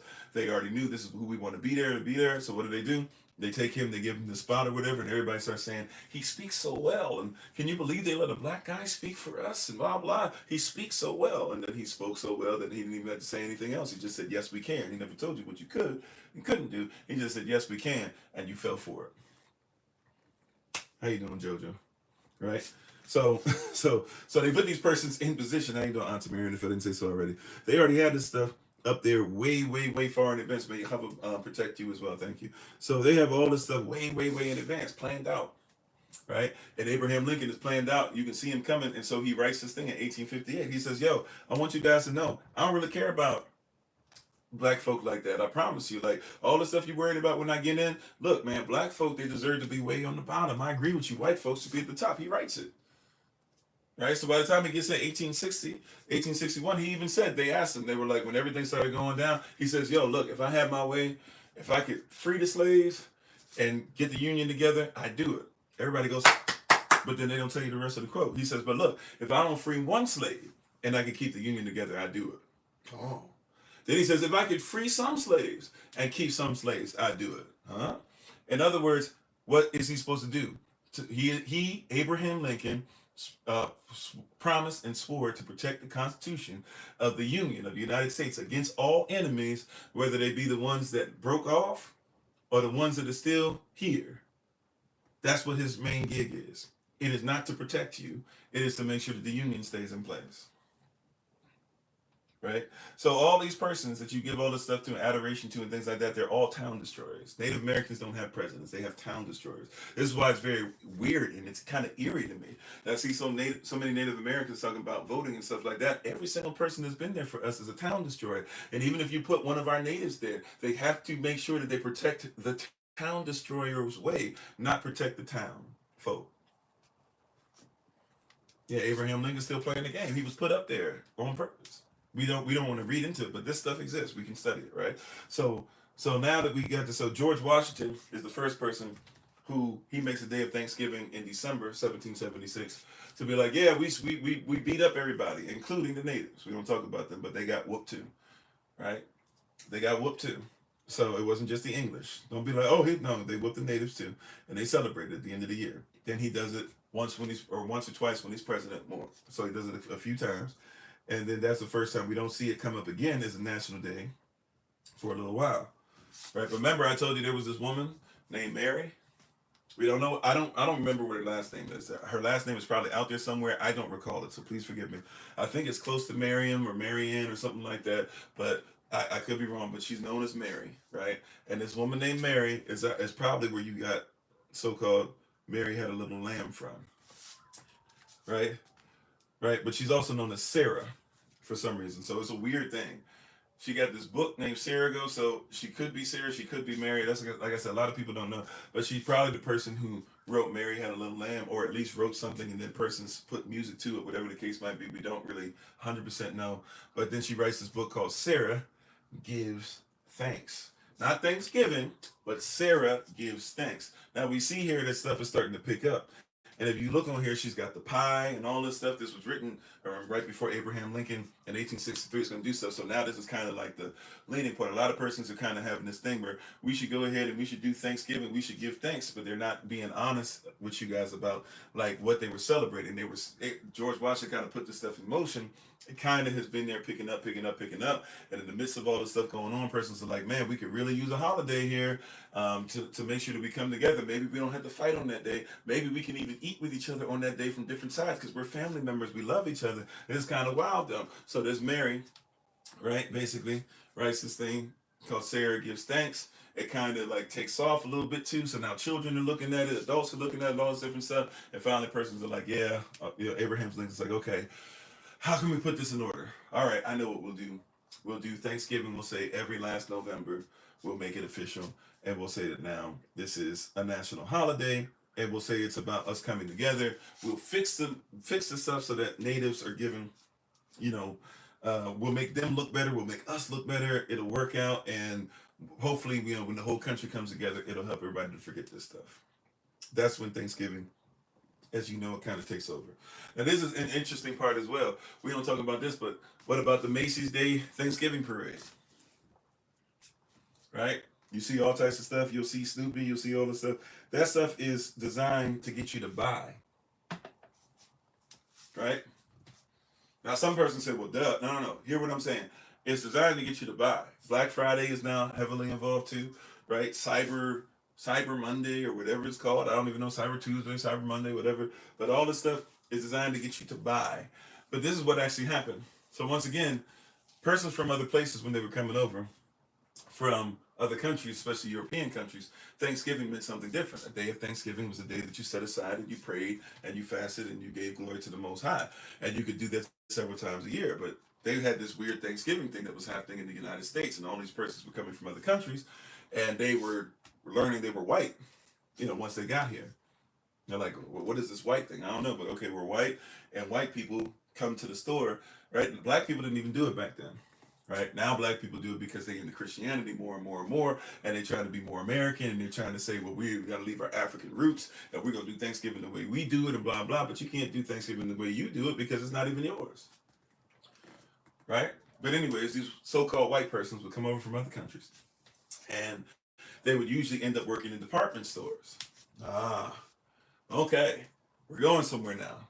Maybe they weren't even called department stores back then, but they would get jobs in certain places. How you doing, WCP? Right? So when they say all these things, they get this stuff together and they would go to different department stores. Okay, right?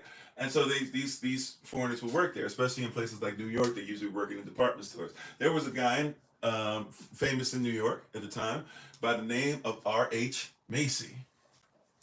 R.H. Macy. R.H. Macy, where you get now the stores called, these department stores, or this department store chain called Macy's. Right? I think just about everybody listening to me, at least here in the United States of America, you have probably been to a Macy's or at least heard of Macy's. And you've definitely heard of, even if you haven't been to or seen per se, you probably heard of the Macy's Day Thanksgiving Parade. Some of you might be watching the Macy's Thanksgiving Parade back and forth while watching me at the same time. Who knows? Right? But if you were watching it, or if you even want to click and watch it, there's something interesting that'll take place.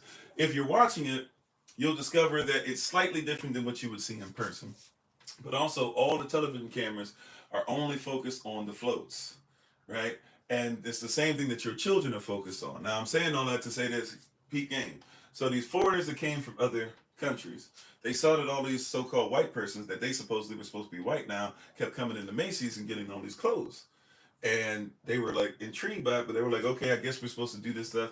And they seem to do this thing with like these American dishes because they don't do turkey and macaroni and cheese, and they're not doing a bunch of cranberry sauce. They're not doing as much sugar and stuff, and they diet as much as you are. But all these persons from European countries, they're like, okay, well, maybe we're supposed to get together and bring our best dishes together and like them, and we'll go to the store and we'll buy the clothes that they're buying. So they start buying the clothes from the store.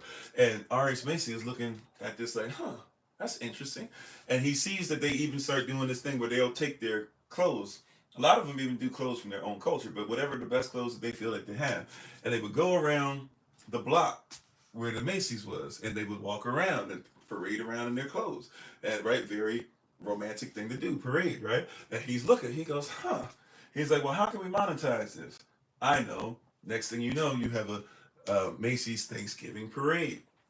And everybody walks around and parades their stuff and then has their best food and all this stuff. And then they have to pay to be a part of it. And all these persons come over and all these persons start shopping at Macy's. And Macy's gets this new, has this new outlook. It begins at Macy's, it ends at Macy's type thing. Wow, this is cool. And then they start stretching it out. And then they start making more money. And so now all they do, right? All the stuff that they sell is now what you see. So now these floats that you see, just like Carnival, you have all these floats and stuff of all these persons you're supposed to worship and people out there dancing buck naked and all the sexual activity, or just like Fat Tuesday, you see all these floats and people are out there buck naked and have the pearls on and everything and flashing and everything like that, and all this different stuff that you're not supposed to be seeing, baby shouldn't be seeing, but they're selling what they want to go to the next generation. Well, Macy takes the same concept, and R.H. Macy says, you know what, we're going to go ahead and do that, and all the stuff we're going to sell in the store, let's start putting it to where they can see it real big. And so now, if you pay attention, your floats.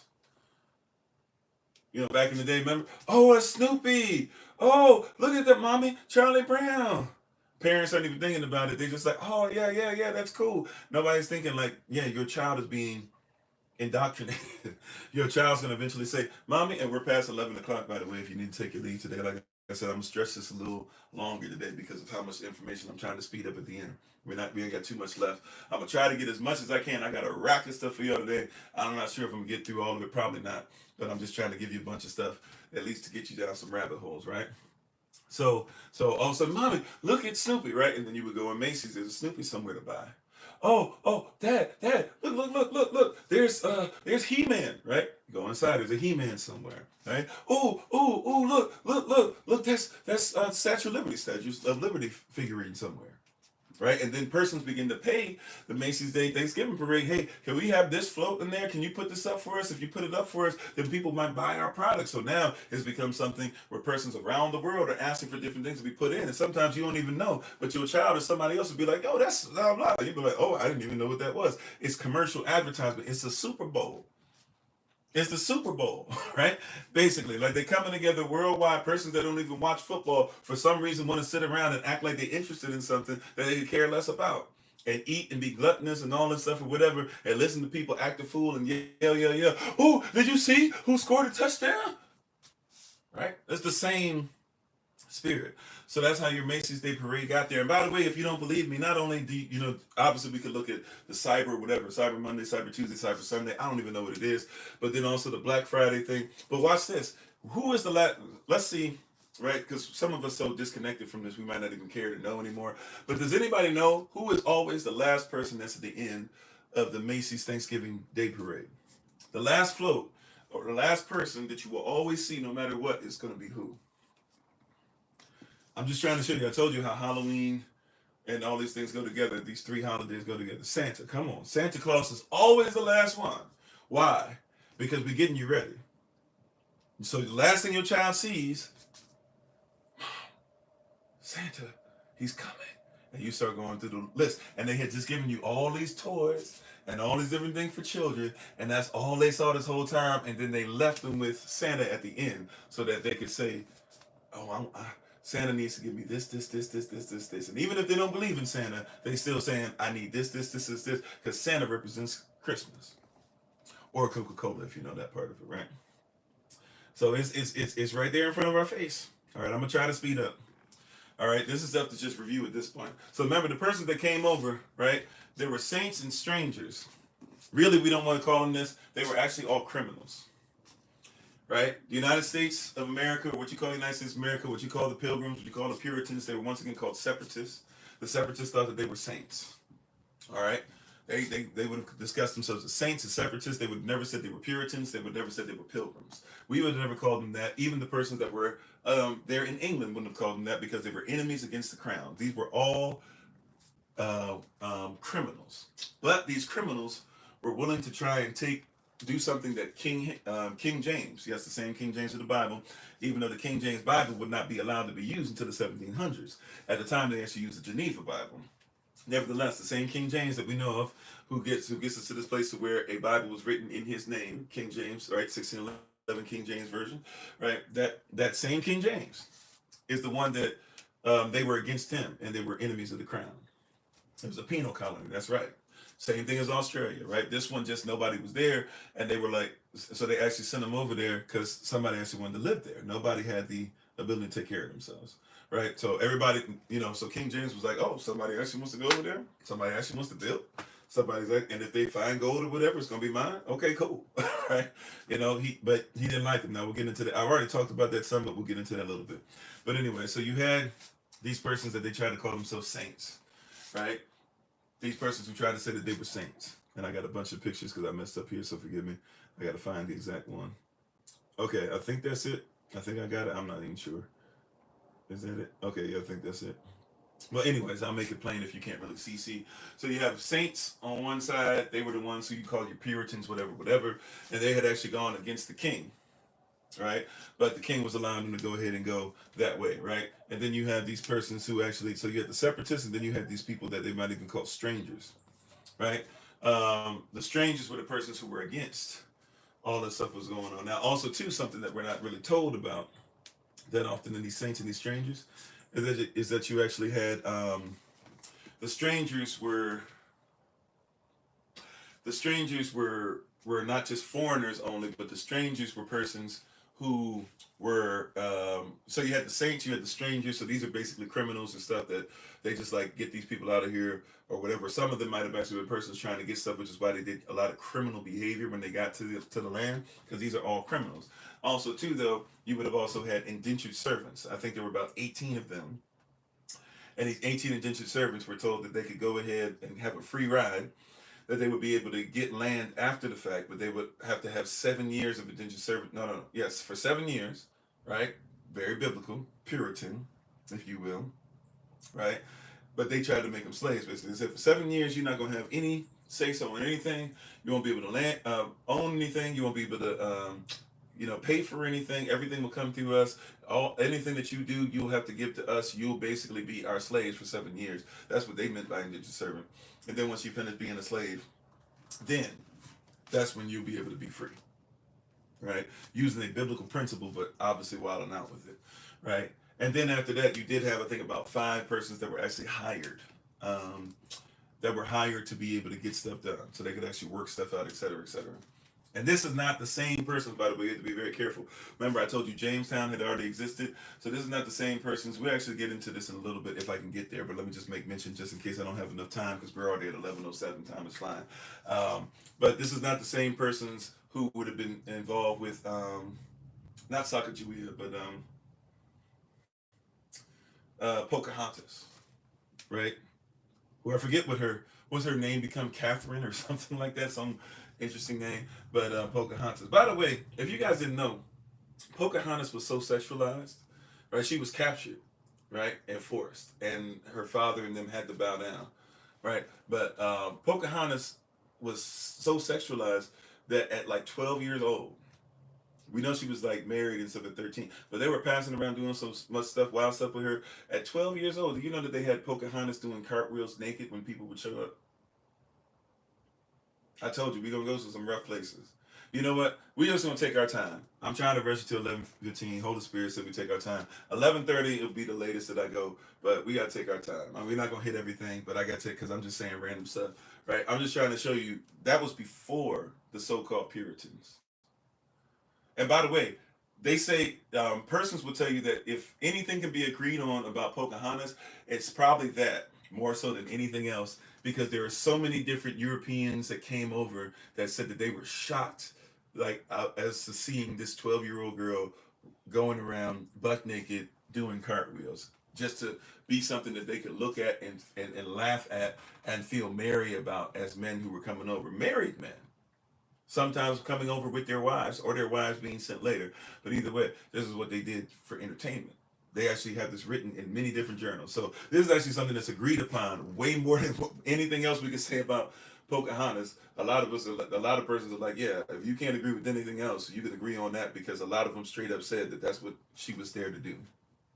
That's how they treated her. That's how they treated our people. That's how they treated our young girls. And then we're supposed to act like these same persons should be listened to about certain things. All right, but anyways, we might hit that. We might get to a little bit more about her. We'll see. That's going to be icing on the cake. All right, so I know I said 11:30, but we still got, we still got a little bit of, we still got a lot to do in a little bit of time. So let's go. Plymouth Rock. You've heard about Plymouth Rock.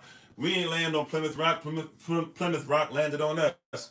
The reality is there was no such thing as Plymouth Rock. It's a lie. If you go there, if you go where Plymouth Rock's supposed to be, they got this whole big thing, kind of looks like a cage somewhat, and they have this rock in the midst of it, and you can go and you can look at the rock and all this, and they have 1620 written on it, because 1620 is when they're supposed to have landed in 1621. By the end of the year, they're supposed to have had their food situation together. But the reality is that this rock is actually a lie.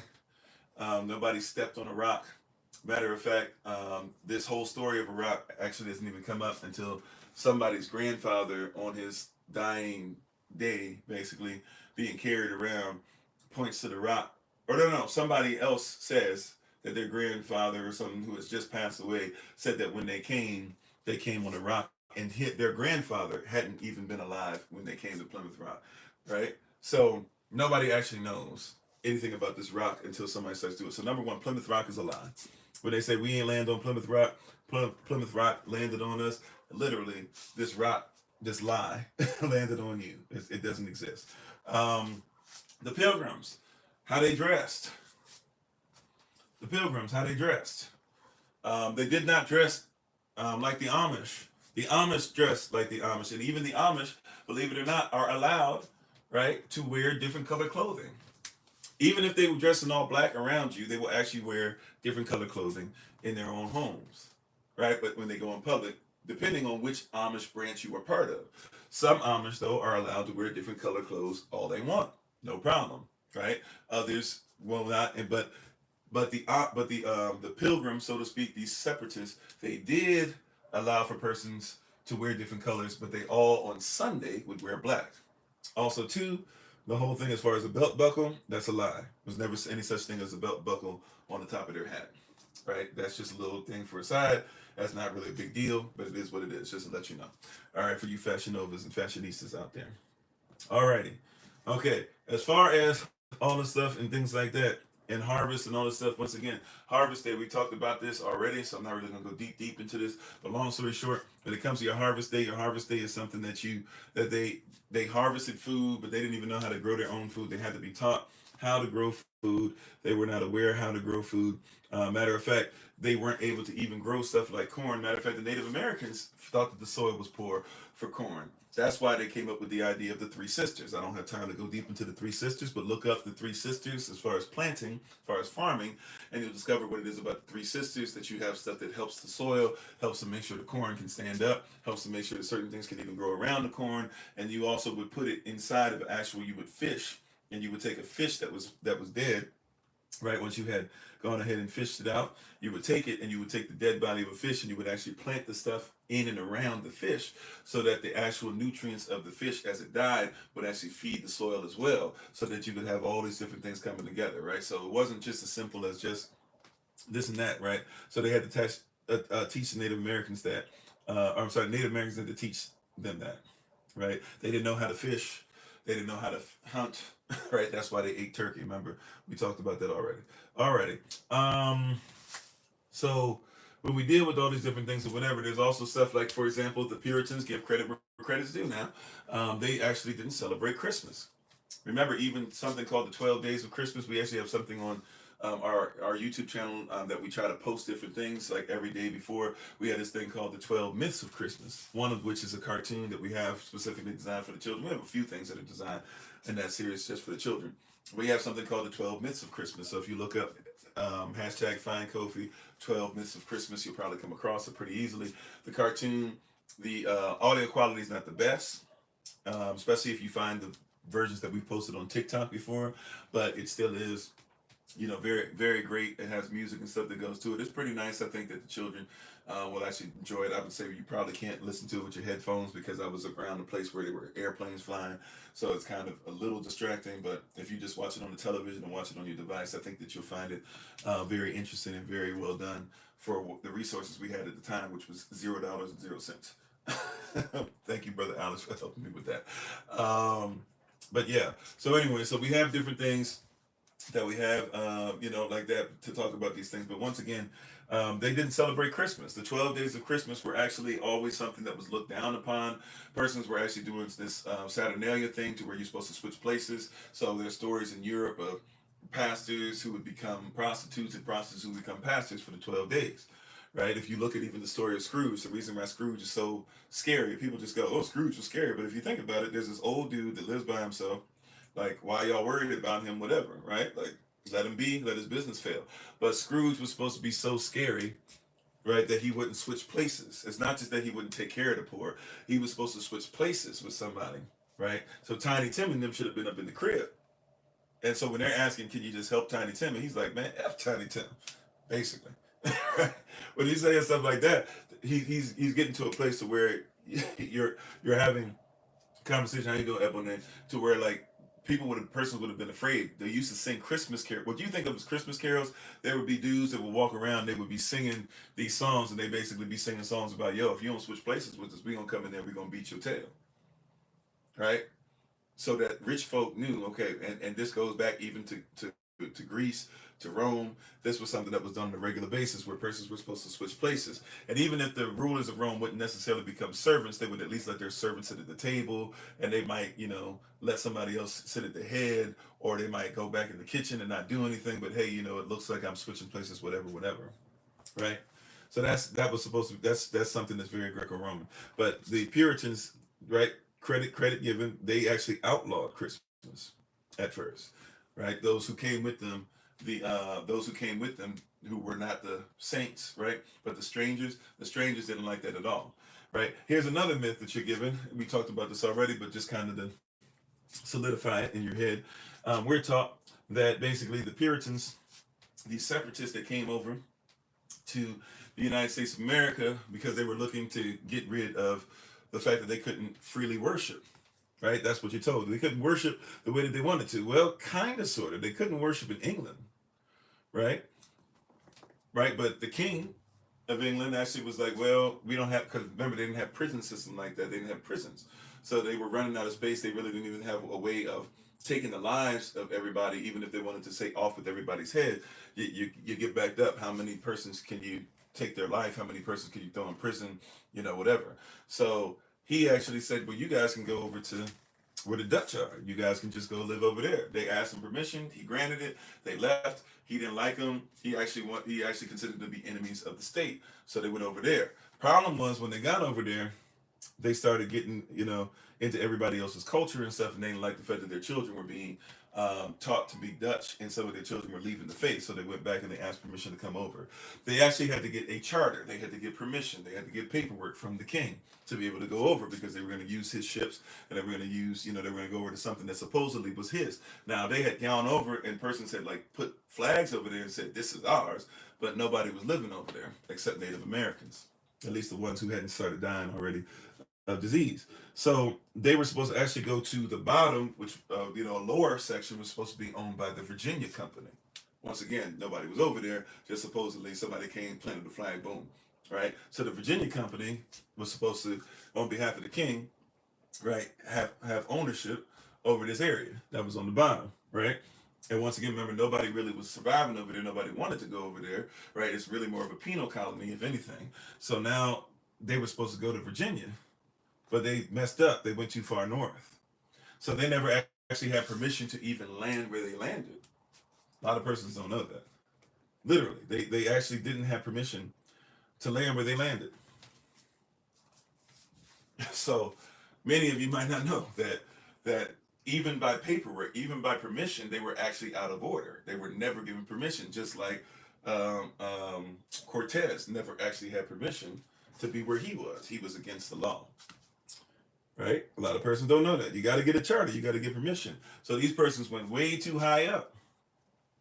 It ended up way too high up. And since they were way too high up, they never actually got to where they were supposed to be. Eventually, there were Puritans. They're not Puritans, but eventually there would be others that would be sent that would be further up. They actually had a charter up there. And because of that, and because of a better situation that they had together anyways altogether, they eventually make their way down. They kind of swallow up what you guys know as the whole Plymouth situation. So that kind of that didn't exist really in, once you get to the 1700s, really once you get to the 1670s, definitely the 1680s, it's gone. There's no, all this stuff that happened and all these persons that came there, they don't even exist anymore, even from an English point of view. They've been swallowed up. They never had permission in the first place, right? So now let's get into something real quick. I just wanted to kind of point out this word savage. Sauvage, en français, which really just means wilderness and stuff nowadays. But this word savage, sauvage, is really talking about somebody who's in the wilderness. Remember I told you that if somebody's in the wild, if somebody's in the wilderness, they're considered to be savage. It doesn't mean that they're not civilized. It means they don't fit into your civilization. So these so-called savages, right? And by the way, even if you look at it, you'll even see a term salvation, which means to get back to the original intent, to go back to the wilderness. That's why we talk about these words, you see? So eventually it became a savage was a wild man. They were Native Americans. They were Africans. They were anybody that's not. But the salvage actually is talking about to get back to the original, to go back to the wilderness, just like Israel did. So when you talk about your salvation, right? Salvation, or even what you call savagery back in the day, a savage would be one that is back to the original intent, right? But today, A savage is one who's only focused on he's wild, he's not in our land. Yeah, we're not supposed to be in there. We're supposed to be in the original intent. You hear what I'm saying, beloved? You hear what I'm saying? Literally, that word savage, if you look it up, right? It actually gets you to the word salvage. And salvage is supposed to be you being back in the original intent, not living off the land, doing things the way that Yahweh intended, not being part of the beast. Okay, all right, all right, all right. Last thing I'm gonna do real quick, we're just gonna kind of throw some of this extracurricular stuff. This is gonna be extremely quick. It's gonna be boom, boom, boom, boom, boom. I know the last bit of this has been a lot. There's a lot of information. That's why we record these. By the way, feel free to go on YouTube and look at it. TikTok and go. I'm sorry, YouTube, look at it. Facebook, look at it. We have little bits and pieces here on TikTok and other platforms on Patreon. But feel at any time that you can just go and look this stuff up for yourself. We're trying to give you a bunch of stuff.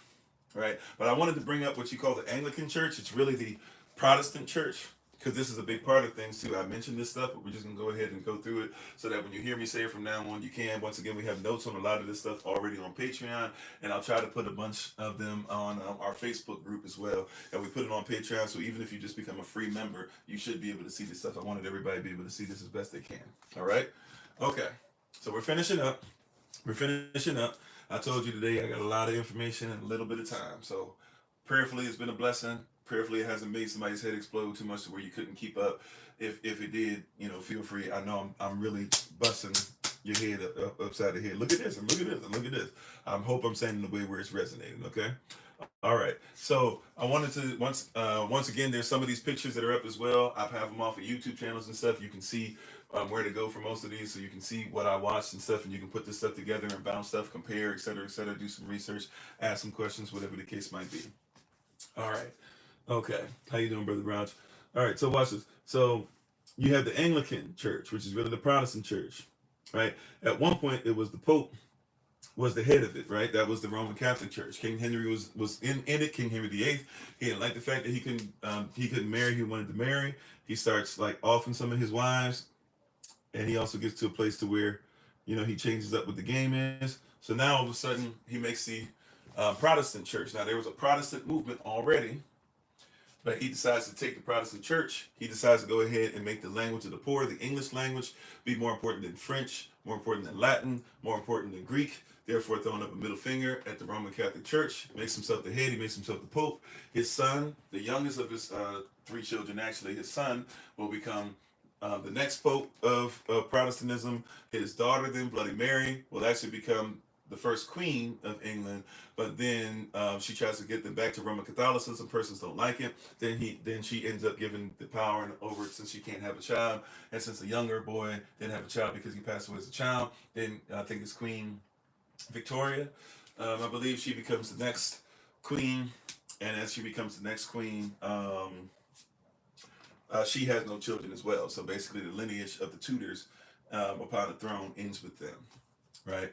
But she becomes the third pope of Protestantism. Every king of England henceforth has been the pope of Protestantism. It's a lot. I know that's a lot. I know I said we ran out of time, but I got to leave that there. Just for a second. Every king or queen of England, ever since King Henry VIII, if you want to look at the time of that, go look at the time so you know how many years that is. Every single one is the Pope of Protestantism. Therefore, if you are a Protestant Christian, you have a Pope. Stop saying you don't have one.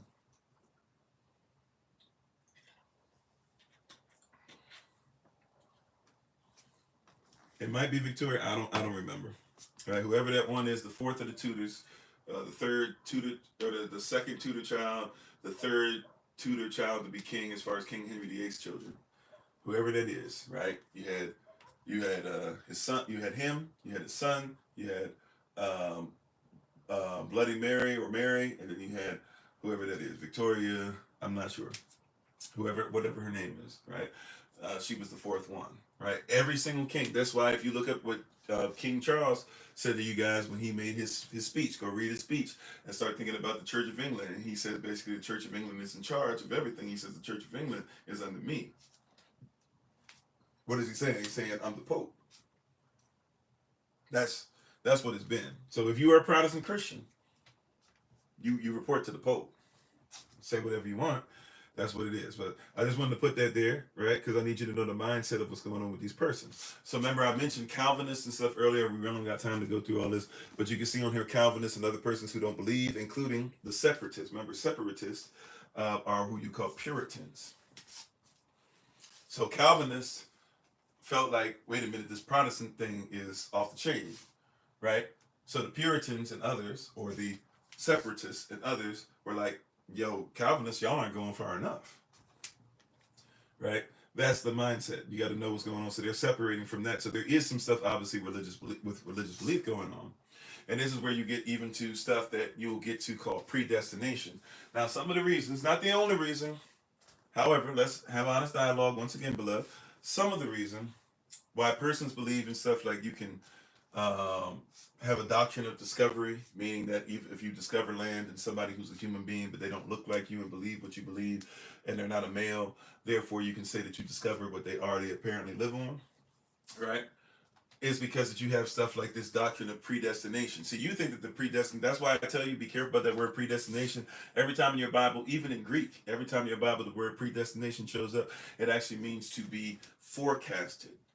If somebody forecasts that there's a weather coming up, if somebody forecasts the weather's coming up and that it's going to be 70% rain, chance of rain, then 70% chance of rain doesn't mean that there's a 70% chance it will rain. It means if you look at the entire area the person's talking about, 70% of that area is expected to have rain on it, right?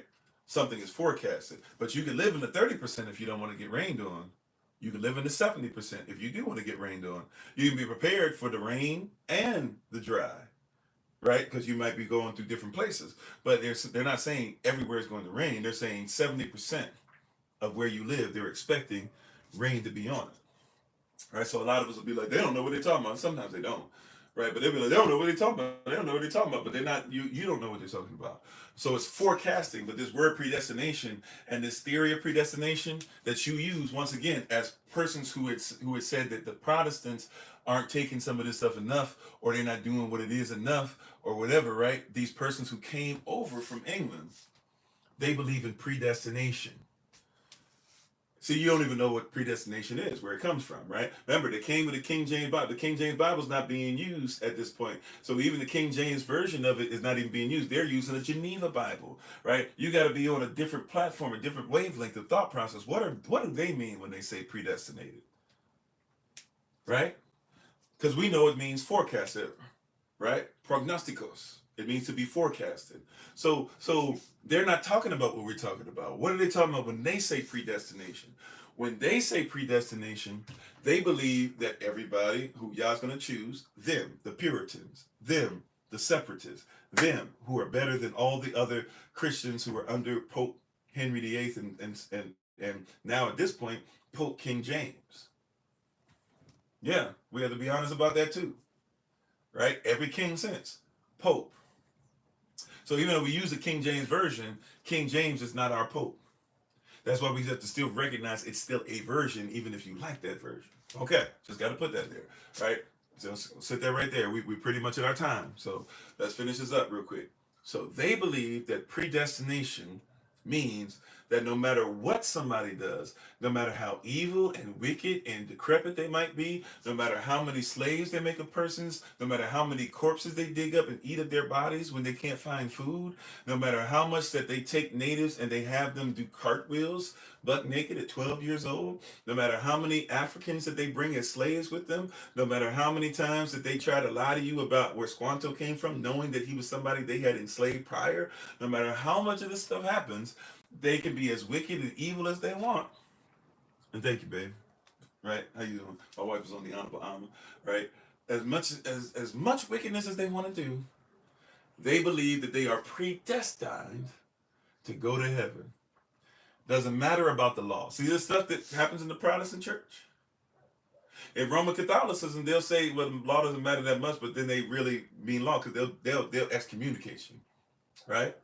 So if you'll get excommunicated, there are laws, right? But in the Protestant church, and this particular branch of the Protestant church that said that we're not under this pope, we're under something else. This something else, they brought something that you keep bringing called predestination.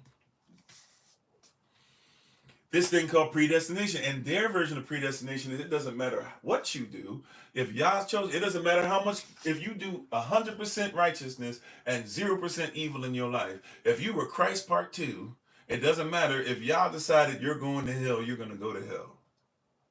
It doesn't matter what you do, and it doesn't matter how evil you are. So that means that what? You can do whatever you want. You can do right things enough, but then when you feel like going against somebody, offing somebody, getting drunk, shooting guns in the air, we talked about this stuff before today, you can get away with it. Why? Because you're predestined. So who cares what you do, right? Because you're predestined. Who cares what you do? Because it's already signed up. That's their belief. That's not yours. That's not biblical, right? That's separatist. That's Puritan. That's pilgrim. That's not biblical. All right, just want to make sure that you catch that. Okay, so we're pretty much at the end. Let's go ahead and end. I know it's 11:30 now. I told you we're gonna go a little over, but I'm stretching it. Right? You even see where persons wanted to get away from this, so they started building up churches of their own, but they would get in trouble because they had made it against the law to build up these churches. So there began to be fighting amongst them. Right? And even this place, if you don't believe what I'm talking about, all you have to do is look up a place called Leiden. Leiden. I don't know how to pronounce it, but Leiden in the Netherlands. That's where they lived. Right? So if you'd like to do some more research on them, feel free to go look up Leiden, Leden, in the Netherlands. Right? And you'll find the stuff. Also, too, if you don't believe the stuff I'm talking about, how the king didn't even care about their safety, they were actually put on 2 different ships. Right, they were put on 2 different ships, and you might have to swipe left or swipe right to make sure that you can kind of see what it's asking of you. Sorry, give me 1 second. I don't think I have another picture. That might be the only picture I have. But if you swipe left or you swipe right, you should be able to read what's on the side of them. You have one that you see that says Mayweather, right, and then you see the other one, right. I believe I can't see it myself. I think it says God wills. I could be wrong. Somebody put in the chat if you can see. I can't see what it says. Right. If you can see what it says, I'm having issues seeing it on my device. I'm trying to look at it, but I can't look at it without blocking it. but you'll see that you have 2 ships. And what happened is, right, so they went over, they came to the king, they said, hey, you don't like us, we don't like you, can you let us go to Netherlands? He said, okay, you guys can go ahead and go over to the Netherlands. They came back. As soon as they came back, they didn't like what's going on in the Netherlands. They didn't like the persons who were in the Netherlands. They were bigoted against them as well. They came back. The part of the second ship. You have the first part that says the Mayweather, then you have a second ship behind it. There were 2 ships, right? He put them on 2 ships that he knew probably wouldn't make it. But he was like, hey, if they make it, whatever belongs to them. Oh, Speedwell. Okay, thank you. I couldn't see it. Thank you. Speedwell. So you have Speedwell, which once again, Godspeed. Speedwell, God be with ye type thing, right? And then you have the Mayflower, right? And so he sends both of those. Twice they went over together, right? But twice the Speedwell sunk. He didn't care about it. He was hoping either you make it and you get money for me and eventually we'll come over and get the money, or you die on the way and hey, I was gonna get rid of y'all anyways. I don't care about y'all anyways, right? That was how they were enemies of the state. Right, so if you want to look up, some of you might not have even known there was a such thing as a Speedwell, right? So now, when you see this stuff, you have to realize even you have stuff like, this thing called a, gosh, I cannot. I'm sorry, y'all. Somebody gonna have to help me. I can't see this on here. Something assembly. I had a better picture of it somewhere, I thought. But anyways, somebody put it in the chat for me. I'll get out the way. We're finishing up. I promise you we're finishing up. We would be finished up if I wasn't struggling so much. I keep forgetting. I'm going to have to get used to putting this stuff on TikTok and lowering it. I keep forgetting that if I don't put it at a certain level, like I got on my screen, it's always blocked. I got so much stuff that's up here I can't see. So that's my fault for not being prepared. But thank you. Okay. Oh no, that's not what that says. General. Yeah, General Assembly. Yeah, so you had the General Assembly and stuff like that, and you had things that were going on. I'm gonna just leave this. So we're running out of time. I'm gonna put some stuff up. I'm gonna just tell you, go down the rabbit hole, look up General Assembly, and look up um, what comes after General Assembly. Right, hold on one second. I'm trying to get my stuff together. So look up General Assembly, and then um, look at the House of Burgesses, which is basically supposed to be the first democracy. It's not really, but it's supposed to be the first one. House of Burgesses, Burgesses. Look that up when you have a chance. You'll see some of the stuff that starts going down and starts being all over the place and causing everybody to be against each other, right? Um, and the House of Burgesses was supposed to be for persons to vote, right? And I like the way the guy did it on here, but he says like the whole certain restrictions apply. You must be blah blah blah blah blah, right? So I put some of the stuff on here that he did, right? If you're going to be in the House of Burgesses, you have to realize that still, if you're going to vote or have any power to say anything, some restrictions apply. You must be over 21, right? Which, by the way, back then wasn't necessarily a guarantee you were going to make it to then, because they were so off on, hygiene, what to eat, how to hunt, etc. Right? But nevertheless, you must be over 21. You must be white. So natives, all the stuff that the natives got along, and black folk that were brought as slaves, and all the stuff that we got along, and all the stuff that they be trying to tell you. You must be white. You must be a freeman, because you can be white and still be an indentured servant, which basically they treated like slaves at least for 7 years. And you could be a slave and be white. Yeah, there is truth to that. You could even be a slave and be white. Mm-hmm. So, right, and also, if you're going to be a man, a male, a free man, then it meant that you couldn't be a woman and vote. Right. All right, just want to make sure we're saying, right? So, a freeman, obviously male, head of a household. Head of a household. So then you got to be married and over a household, which if they wanted you to vote, they might make an exception and say, well, you're married to a wife. But they might say if they don't want you to vote, hey, all you got is a wife, but where are your children at? Right? Or do your children still live with you? See? Ways to control. Right? The House of Burgesses. They'll teach you that this was some great moment in the colonies and stuff like that, and all the voting was going together, blah, blah. Right? Just like they're teaching you today. We wanted to make sure that we end on this because you still live in the same type of system. You must be an Anglican. Now, remember, they called it the Anglican Church. They didn't just call it the Protestant Church. They didn't just call it the Roman Catholic Church. They called it the Anglican Church. Why is that important? Who is an Anglican? Somebody who is an Anglican is an Anglo. Remember, you think you speak English, right? Anglo or Anglo. That's why your language is supposedly English, even though 40% of your language is French. But Anglos speak Gaulish, they speak Jute, they speak Franc, they speak a lot of different things because all these persons are the same.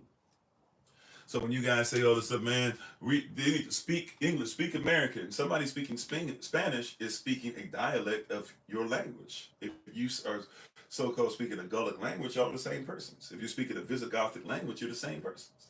Even if you're speaking romantic stuff that's going in there, your alphabet is not the alphabet, the original, but it is the alphabet. The alphabet is Greek. So you're even writing in Greek. Right? So you have to be an Anglican. So if you're not an Anglican, if you're not Gaelic, or if you're not somebody that can pretend that you're Roman and Greek and all this other stuff, right? If you're not one of them, if you're not white enough, if you're not presentable enough, then guess what? Then you don't have to vote. Right? You must be a resident. You must be a resident for over a year. So you had to have been there. They're just getting there at this time. So hey, if you ain't been here a year, don't vote on nothing. Even if it's going to affect how you're going to live for generations to come, you have no right to say anything. And if you haven't been a resident for a year, right? Or even if you've been a resident for a year, right? Also, too, you have to also have been, right? Because it doesn't say a resident for over a year, and then you must, or you can be. It says a resident over a year and owner of at least 25 acres of cultivated land. So if you have land that we can eat off of or do something in or persons can live off of, then you can make a decision, but you have to have been at least here a year, but somehow in your 1 year have 25 acres and all 25 acres are cultivated. Which means that either you rich and you're the ones that send them there, right? And send people to work for you, like you had Blanc Gachon and Blanc Petit, right? The big whites and the little whites in Haiti. And the little whites in Haiti, they had to stay there and watch the property of the big whites who lived over in France and didn't trip over nothing and whatever. And all their stuff was straight because they had all this money and all these slaves. And maybe they come once, twice in a lifetime to see about their business. But for real, it's the little whites that are running everything there. Right? So either you had to be like that, right? 25 acres of cultivated land and had at least lived there 1 year. Or you had to have lived there 1 year and have 100 acres of unimproved land. So you had to have gotten somehow 100 acres of land. Basically, you got to kill off a bunch of natives. You have to take their stuff, right? You have to cultivate the land. If you can't do that, then you got to kill off a bunch of natives. And even if you can't cultivate it, if you get 100 acres, they will allow you to vote, will allow you to have some power, right? Which tells us that in all this stuff about Native Americans and us supposedly getting along, we have to be honest about that and say, yo, like they actually the carrot to get persons to come over. Look at that. Now look at this. This is the last thing I have for real this time. I know we're way over, right? But I told y'all Thanksgiving is a long that's a long litany of stuff, right? To go through. But look at that. That means that the reward, right? The reward was for those. The carrot that was put in front of the horse's face that made the horse want to keep going and going and going is take the native land off the natives, keep lying, keep killing, keep pillaging, and do so because it is predestinated. Their version of the Most High, their God, says that it is all right. Their Visigothic God says that it is more than great, more than enough. It is exactly what the Most High wants in their minds, that you are supposed to come over and take what doesn't belong to you and take what belongs to anybody that might even look like a Negro. Take it as much as you can. Change the story. Do whatever you got to do, but lie to them. Play them against one another. Do whatever you have to do. Have them fighting over and over and over again. Have them off themselves. You off them. Take smallpox, things that you know off you guys, and put them on blankets and stuff, and do trades and leave the blanket with them, or throw the smallpox and stuff over there. Or when persons are dying in your communities and they're dying because of smallpox, take their bodies and throw them over.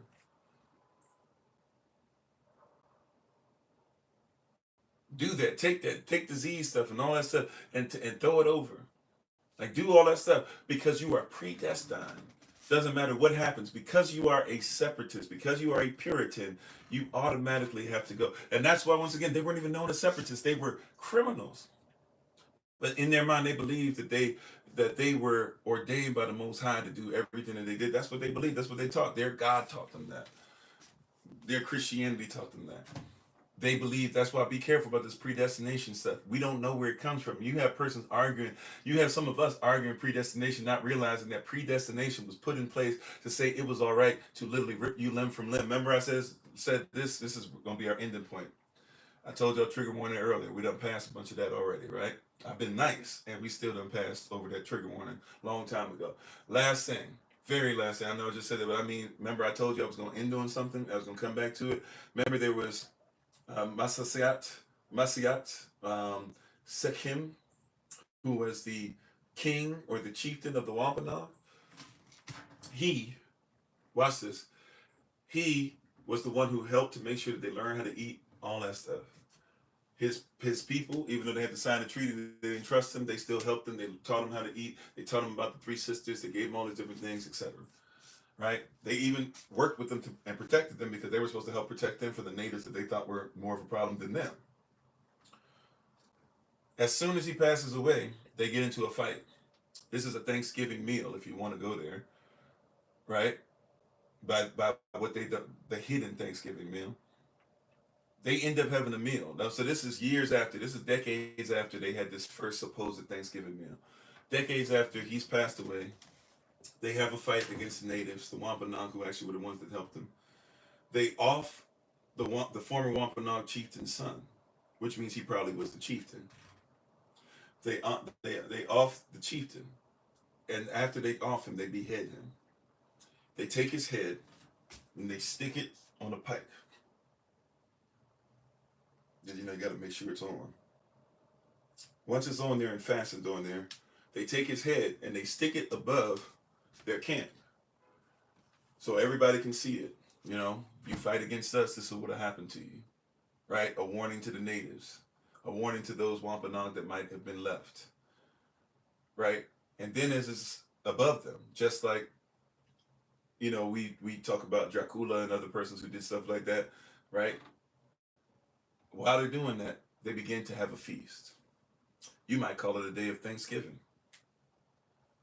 And they have this day of Thanksgiving and they eat with this severed head that's probably dripping blood and stuff still.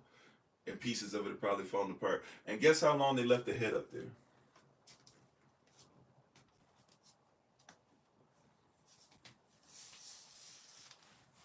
They left the head up there for 20 years.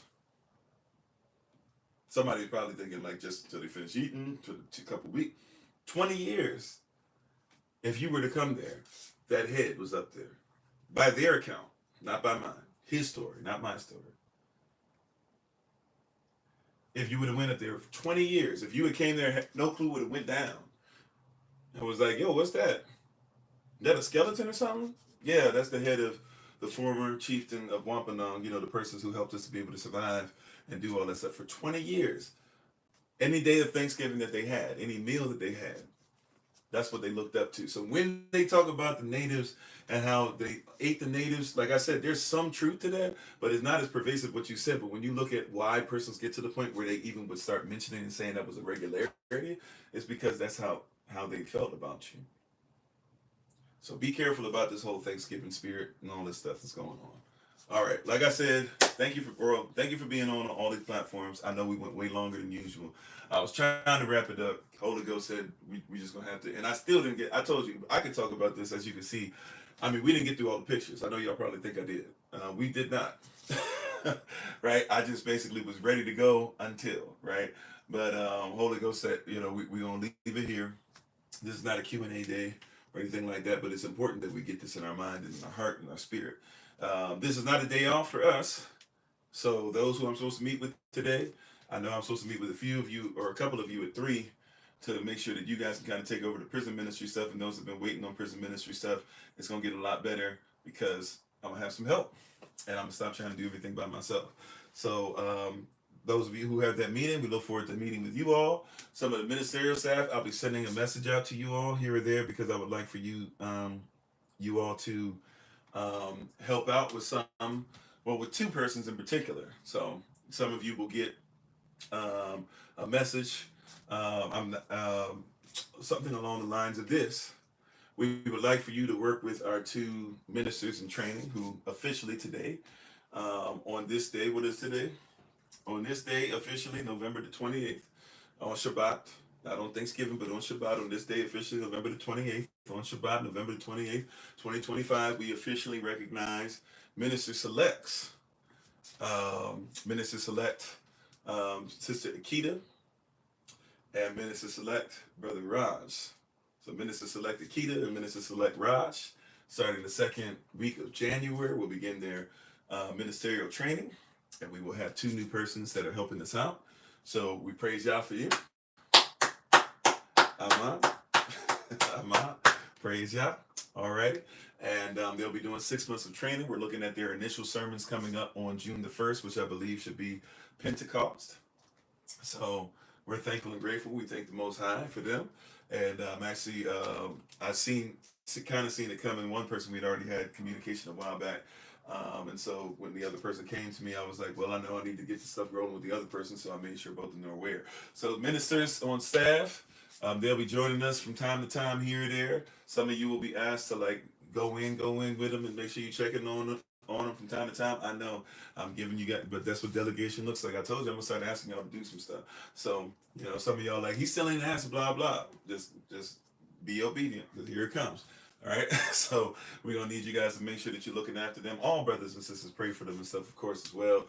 Sister Keita and her family, pray for them. Brother Rod, Sister Taylor and their family, pray for them as well, because as one goes, especially with husband and wife, as one goes, the other goes. Brother Rod says Sister Taylor's all in. So I said, all right, as long as y'all both in, because it's not gonna be one coming by themselves. Praise y'all. So we're excited to have those 2 coming in. If you add Sister Taylor, those 3 coming in, because once again, we're dealing with somebody's spouse, somebody's, being one with them. So we're excited about what Yah has for them. So pray for them. I will be back this evening. We'll continue our Ephesians series at 8 o'clock p.m. Eastern New York time. We had to cancel the Northeast Regional meetup because I couldn't make it work on Tuesday night. So, beloved, we'll have it tonight, right? So once again, I don't know if person's trying to do Thanksgiving, do blah, blah, whatever, right? But today's a regular day as far as, Yah has us concerned. So we're going to do 8 o'clock p.m. Eastern New York time live session Ephesians. That'll be on TikTok, Kofi_42. That'll be on YouTube. And then at, forgive me, at 3, right? 3 o'clock p.m. Eastern, I'm sorry. 8 o'clock, 3 o'clock p.m. East, 4 o'clock New York time, 3 o'clock Central. We're going to have the prison meeting. 8 o'clock p.m. New York time, we're going to have the live session. 9 o'clock p.m., those who are in the Northeast region, Georgia, the Caribbean, SOC West, Oklahoma, and Texas. And, well, it might be too late. We're going to have to record it for those that are in England. We'll make sure that we have a meeting for you guys to kind of know what's going on and be aware of some things or whatever, and we can get used to seeing each other on a regular basis again. To all the other ministerial staff, too, I'll just say this out loud. I know we've been saying it. We haven't had a ministerial meeting, so I'm not coming against you. I'm just saying it out loud. Please, ma'am, please, sir, make it a point to contact me about your region. If you'd like to make sure that you guys are having your own meetups or having your own, stuff on, that you want to make sure that you're having your own stuff on Zoom, if you want to use your own Zoom session, whatever. Also, too, if you're using something that's going to be for your region, make sure it's for your region, right? Because we're going to make sure your region knows you. So make sure, like on that email, that we sent out a while ago, maybe some of you might have got a text. If you didn't, let me know. We'll try to send it out again. But I'm pretty sure we sent it out. I think I even sent it out to Sister Renee, so you might be able to ask her for a copy of it or to have it be sent when she gets back. Her and her husband are enjoying themselves right now, so let them enjoy themselves till next week. but um, but you you guys can reach out and get that. But make sure that those persons who have been put on that list, they come first, right?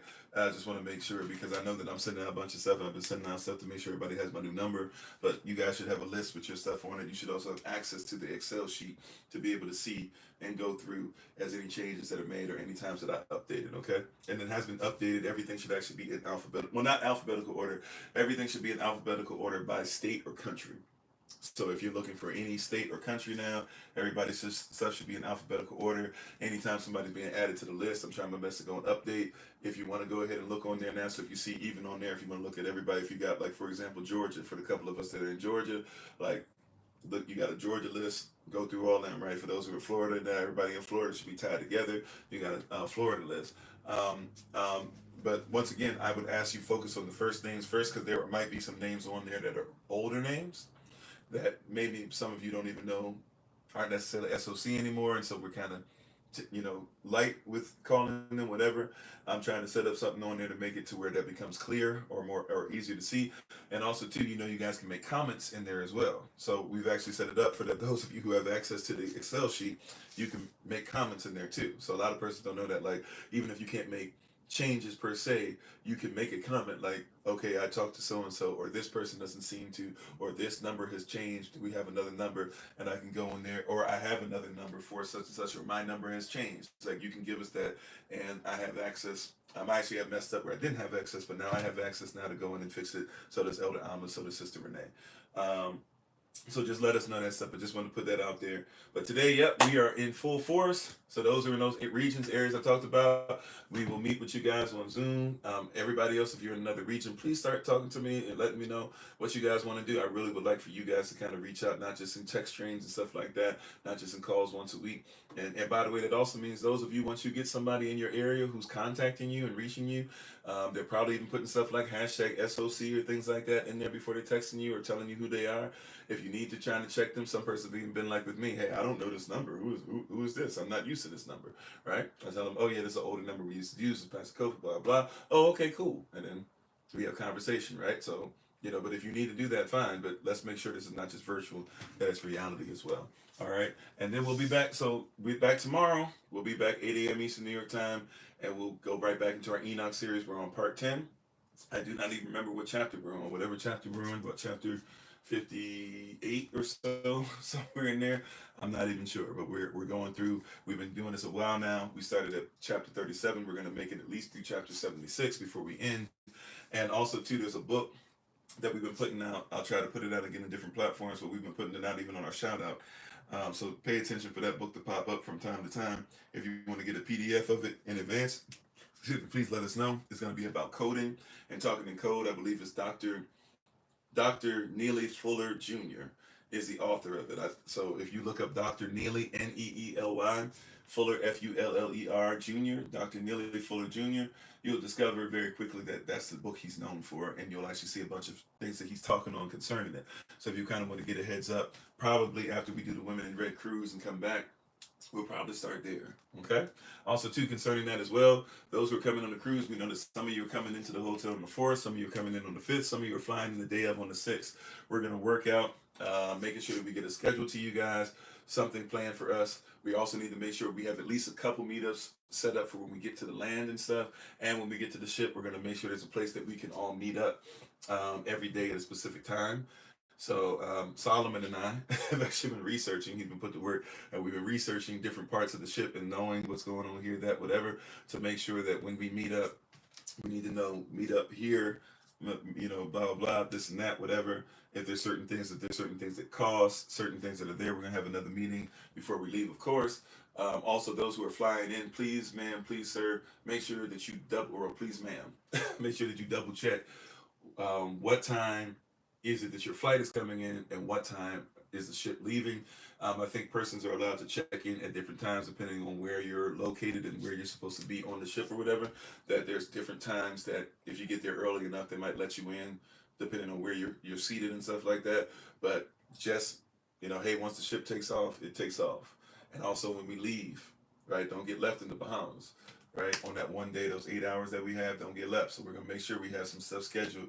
Bare minimum. I know everybody kind of want to kick it and do their own thing, but we coming as a group, and y'all know how I am, right? Y'all could have just left. Y'all could have left me because y'all know I ain't a sister, right? So y'all could have left me, but I was invited and I was told to come on board and stuff like that, and y'all made sure that I could make my way over, and I'm appreciative of it. Let's make sure that we do some stuff together.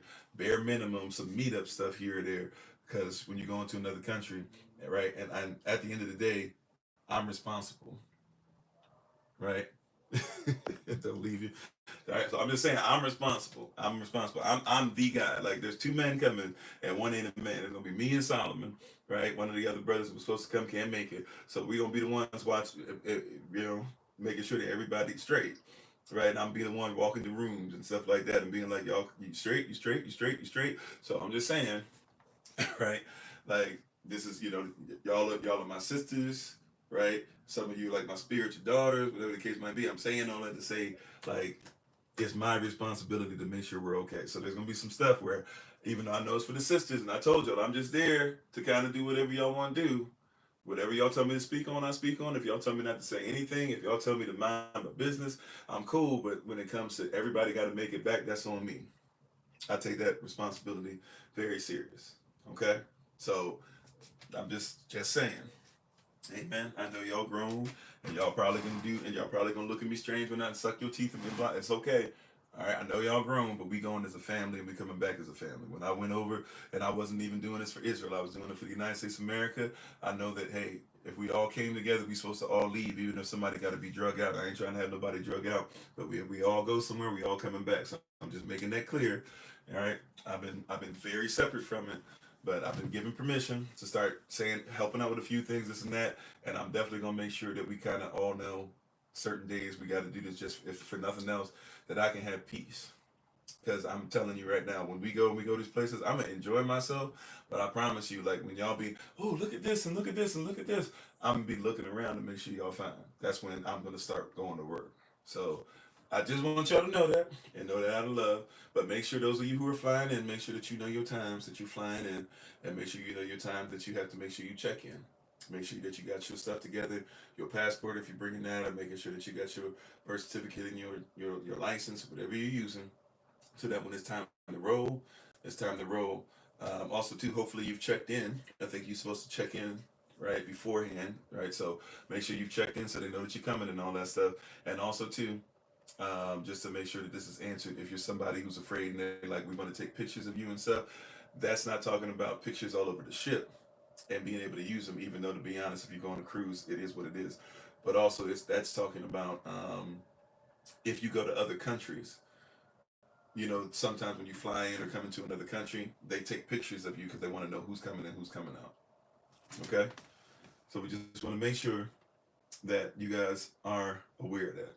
Okay? Yeah, don't forget about 5 to 10 if you want to do that. That starts officially on December the 1st, which is actually fast approaching, right? That'll be this Sunday. So December the 1st, if you want to be involved with the 5 to 10, that's 5 to 10 a week if you're able, right? But once again, I'm not looking over anybody's shoulders, but 5 to 10 per person or per family if you want to do it, however y'all want to do it. We ask that be done.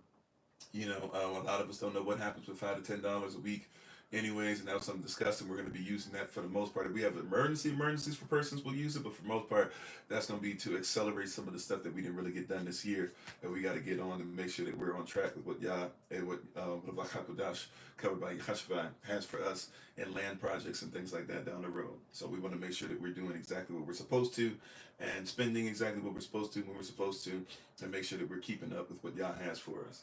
Amen. So those of you who are willing to do that, that doesn't take the place of offerings, tithe, blah, blah, whatever. I mean, it's an offering. That doesn't take place of tithes if you do tithes and stuff, just to make that clear. But I'm not looking over anybody's shoulders. That's between you, or really you and Yah. All right. So thank you all. Shabbat Shalom to you again. Congratulations again to Minister Select Akita and Minister Select Raj. We're excited about what Yah has going on for us. I'll see you guys who have the prison meeting. We'll do that at 4 New York time, 3 your time, and we'll do our live session in the evening. We'll go back into Ephesians. I think we're in Ephesians part 4, going into chapter 2. We'll start that at 8 p.m. Eastern New York time, and at 9 p.m. Eastern New York time, we will have the meeting for all those that I said, and you'll get a text or an email or something like that in advance. Alrighty, so love y'all to life. You guys take care. Thank you so much. We're going to go straight into the shout out. I'm not going to explain the shout out since I've been on for so long. Those of you who know, you know. And those of you who don't, just follow the example of what everybody else does when the music plays. By the way, the shout out is going to be on TikTok. So if you want to come over to TikTok to be part of the shout out and to put your information on there and all that great stuff, we appreciate, love you for doing so. And we hope that you do so ASAP. And we thank you guys again. Hopefully you got a little something out of today. And praise y'all for you guys. Thank you for obedience. Thank you for being with us. Thank you for support. If for some reason after all that you still gonna make Thanksgiving happen, be safe. Right? Be safe and return to a hashtag a safe place. And continue to hashtag expect the blessing. But if you're gonna go after all that we talked about, just be safe. Okay? All right. Amen. All right. Love y'all to life. You guys take care. We give our honor and praise to the Most High. We give our praise and honor to Him for my wife, the Honorable Alma, who lives a life that is able to be honored. As always, you can check her out on TikTok, YouTube, or website, and Pinterest at Bloom and Flourish. Not A-N-D, the letter N. Bloom and Flourish. She is a healer, herbalist, chemist, and biologist by degree. All right. We love y'all to life. You guys take care. Know that Yah is with you. And as always, remember that you were loved. You are necessary. You're majestic. You're fearfully, wonderfully made. And you, which is all of us working together, will be the reason why people who are in this system no longer have to be of it. Shabbat Shalom. Take care, family. Or if you're using the Julian calendar, early Shalom to you. We'll talk to you soon. All right. Peace, family.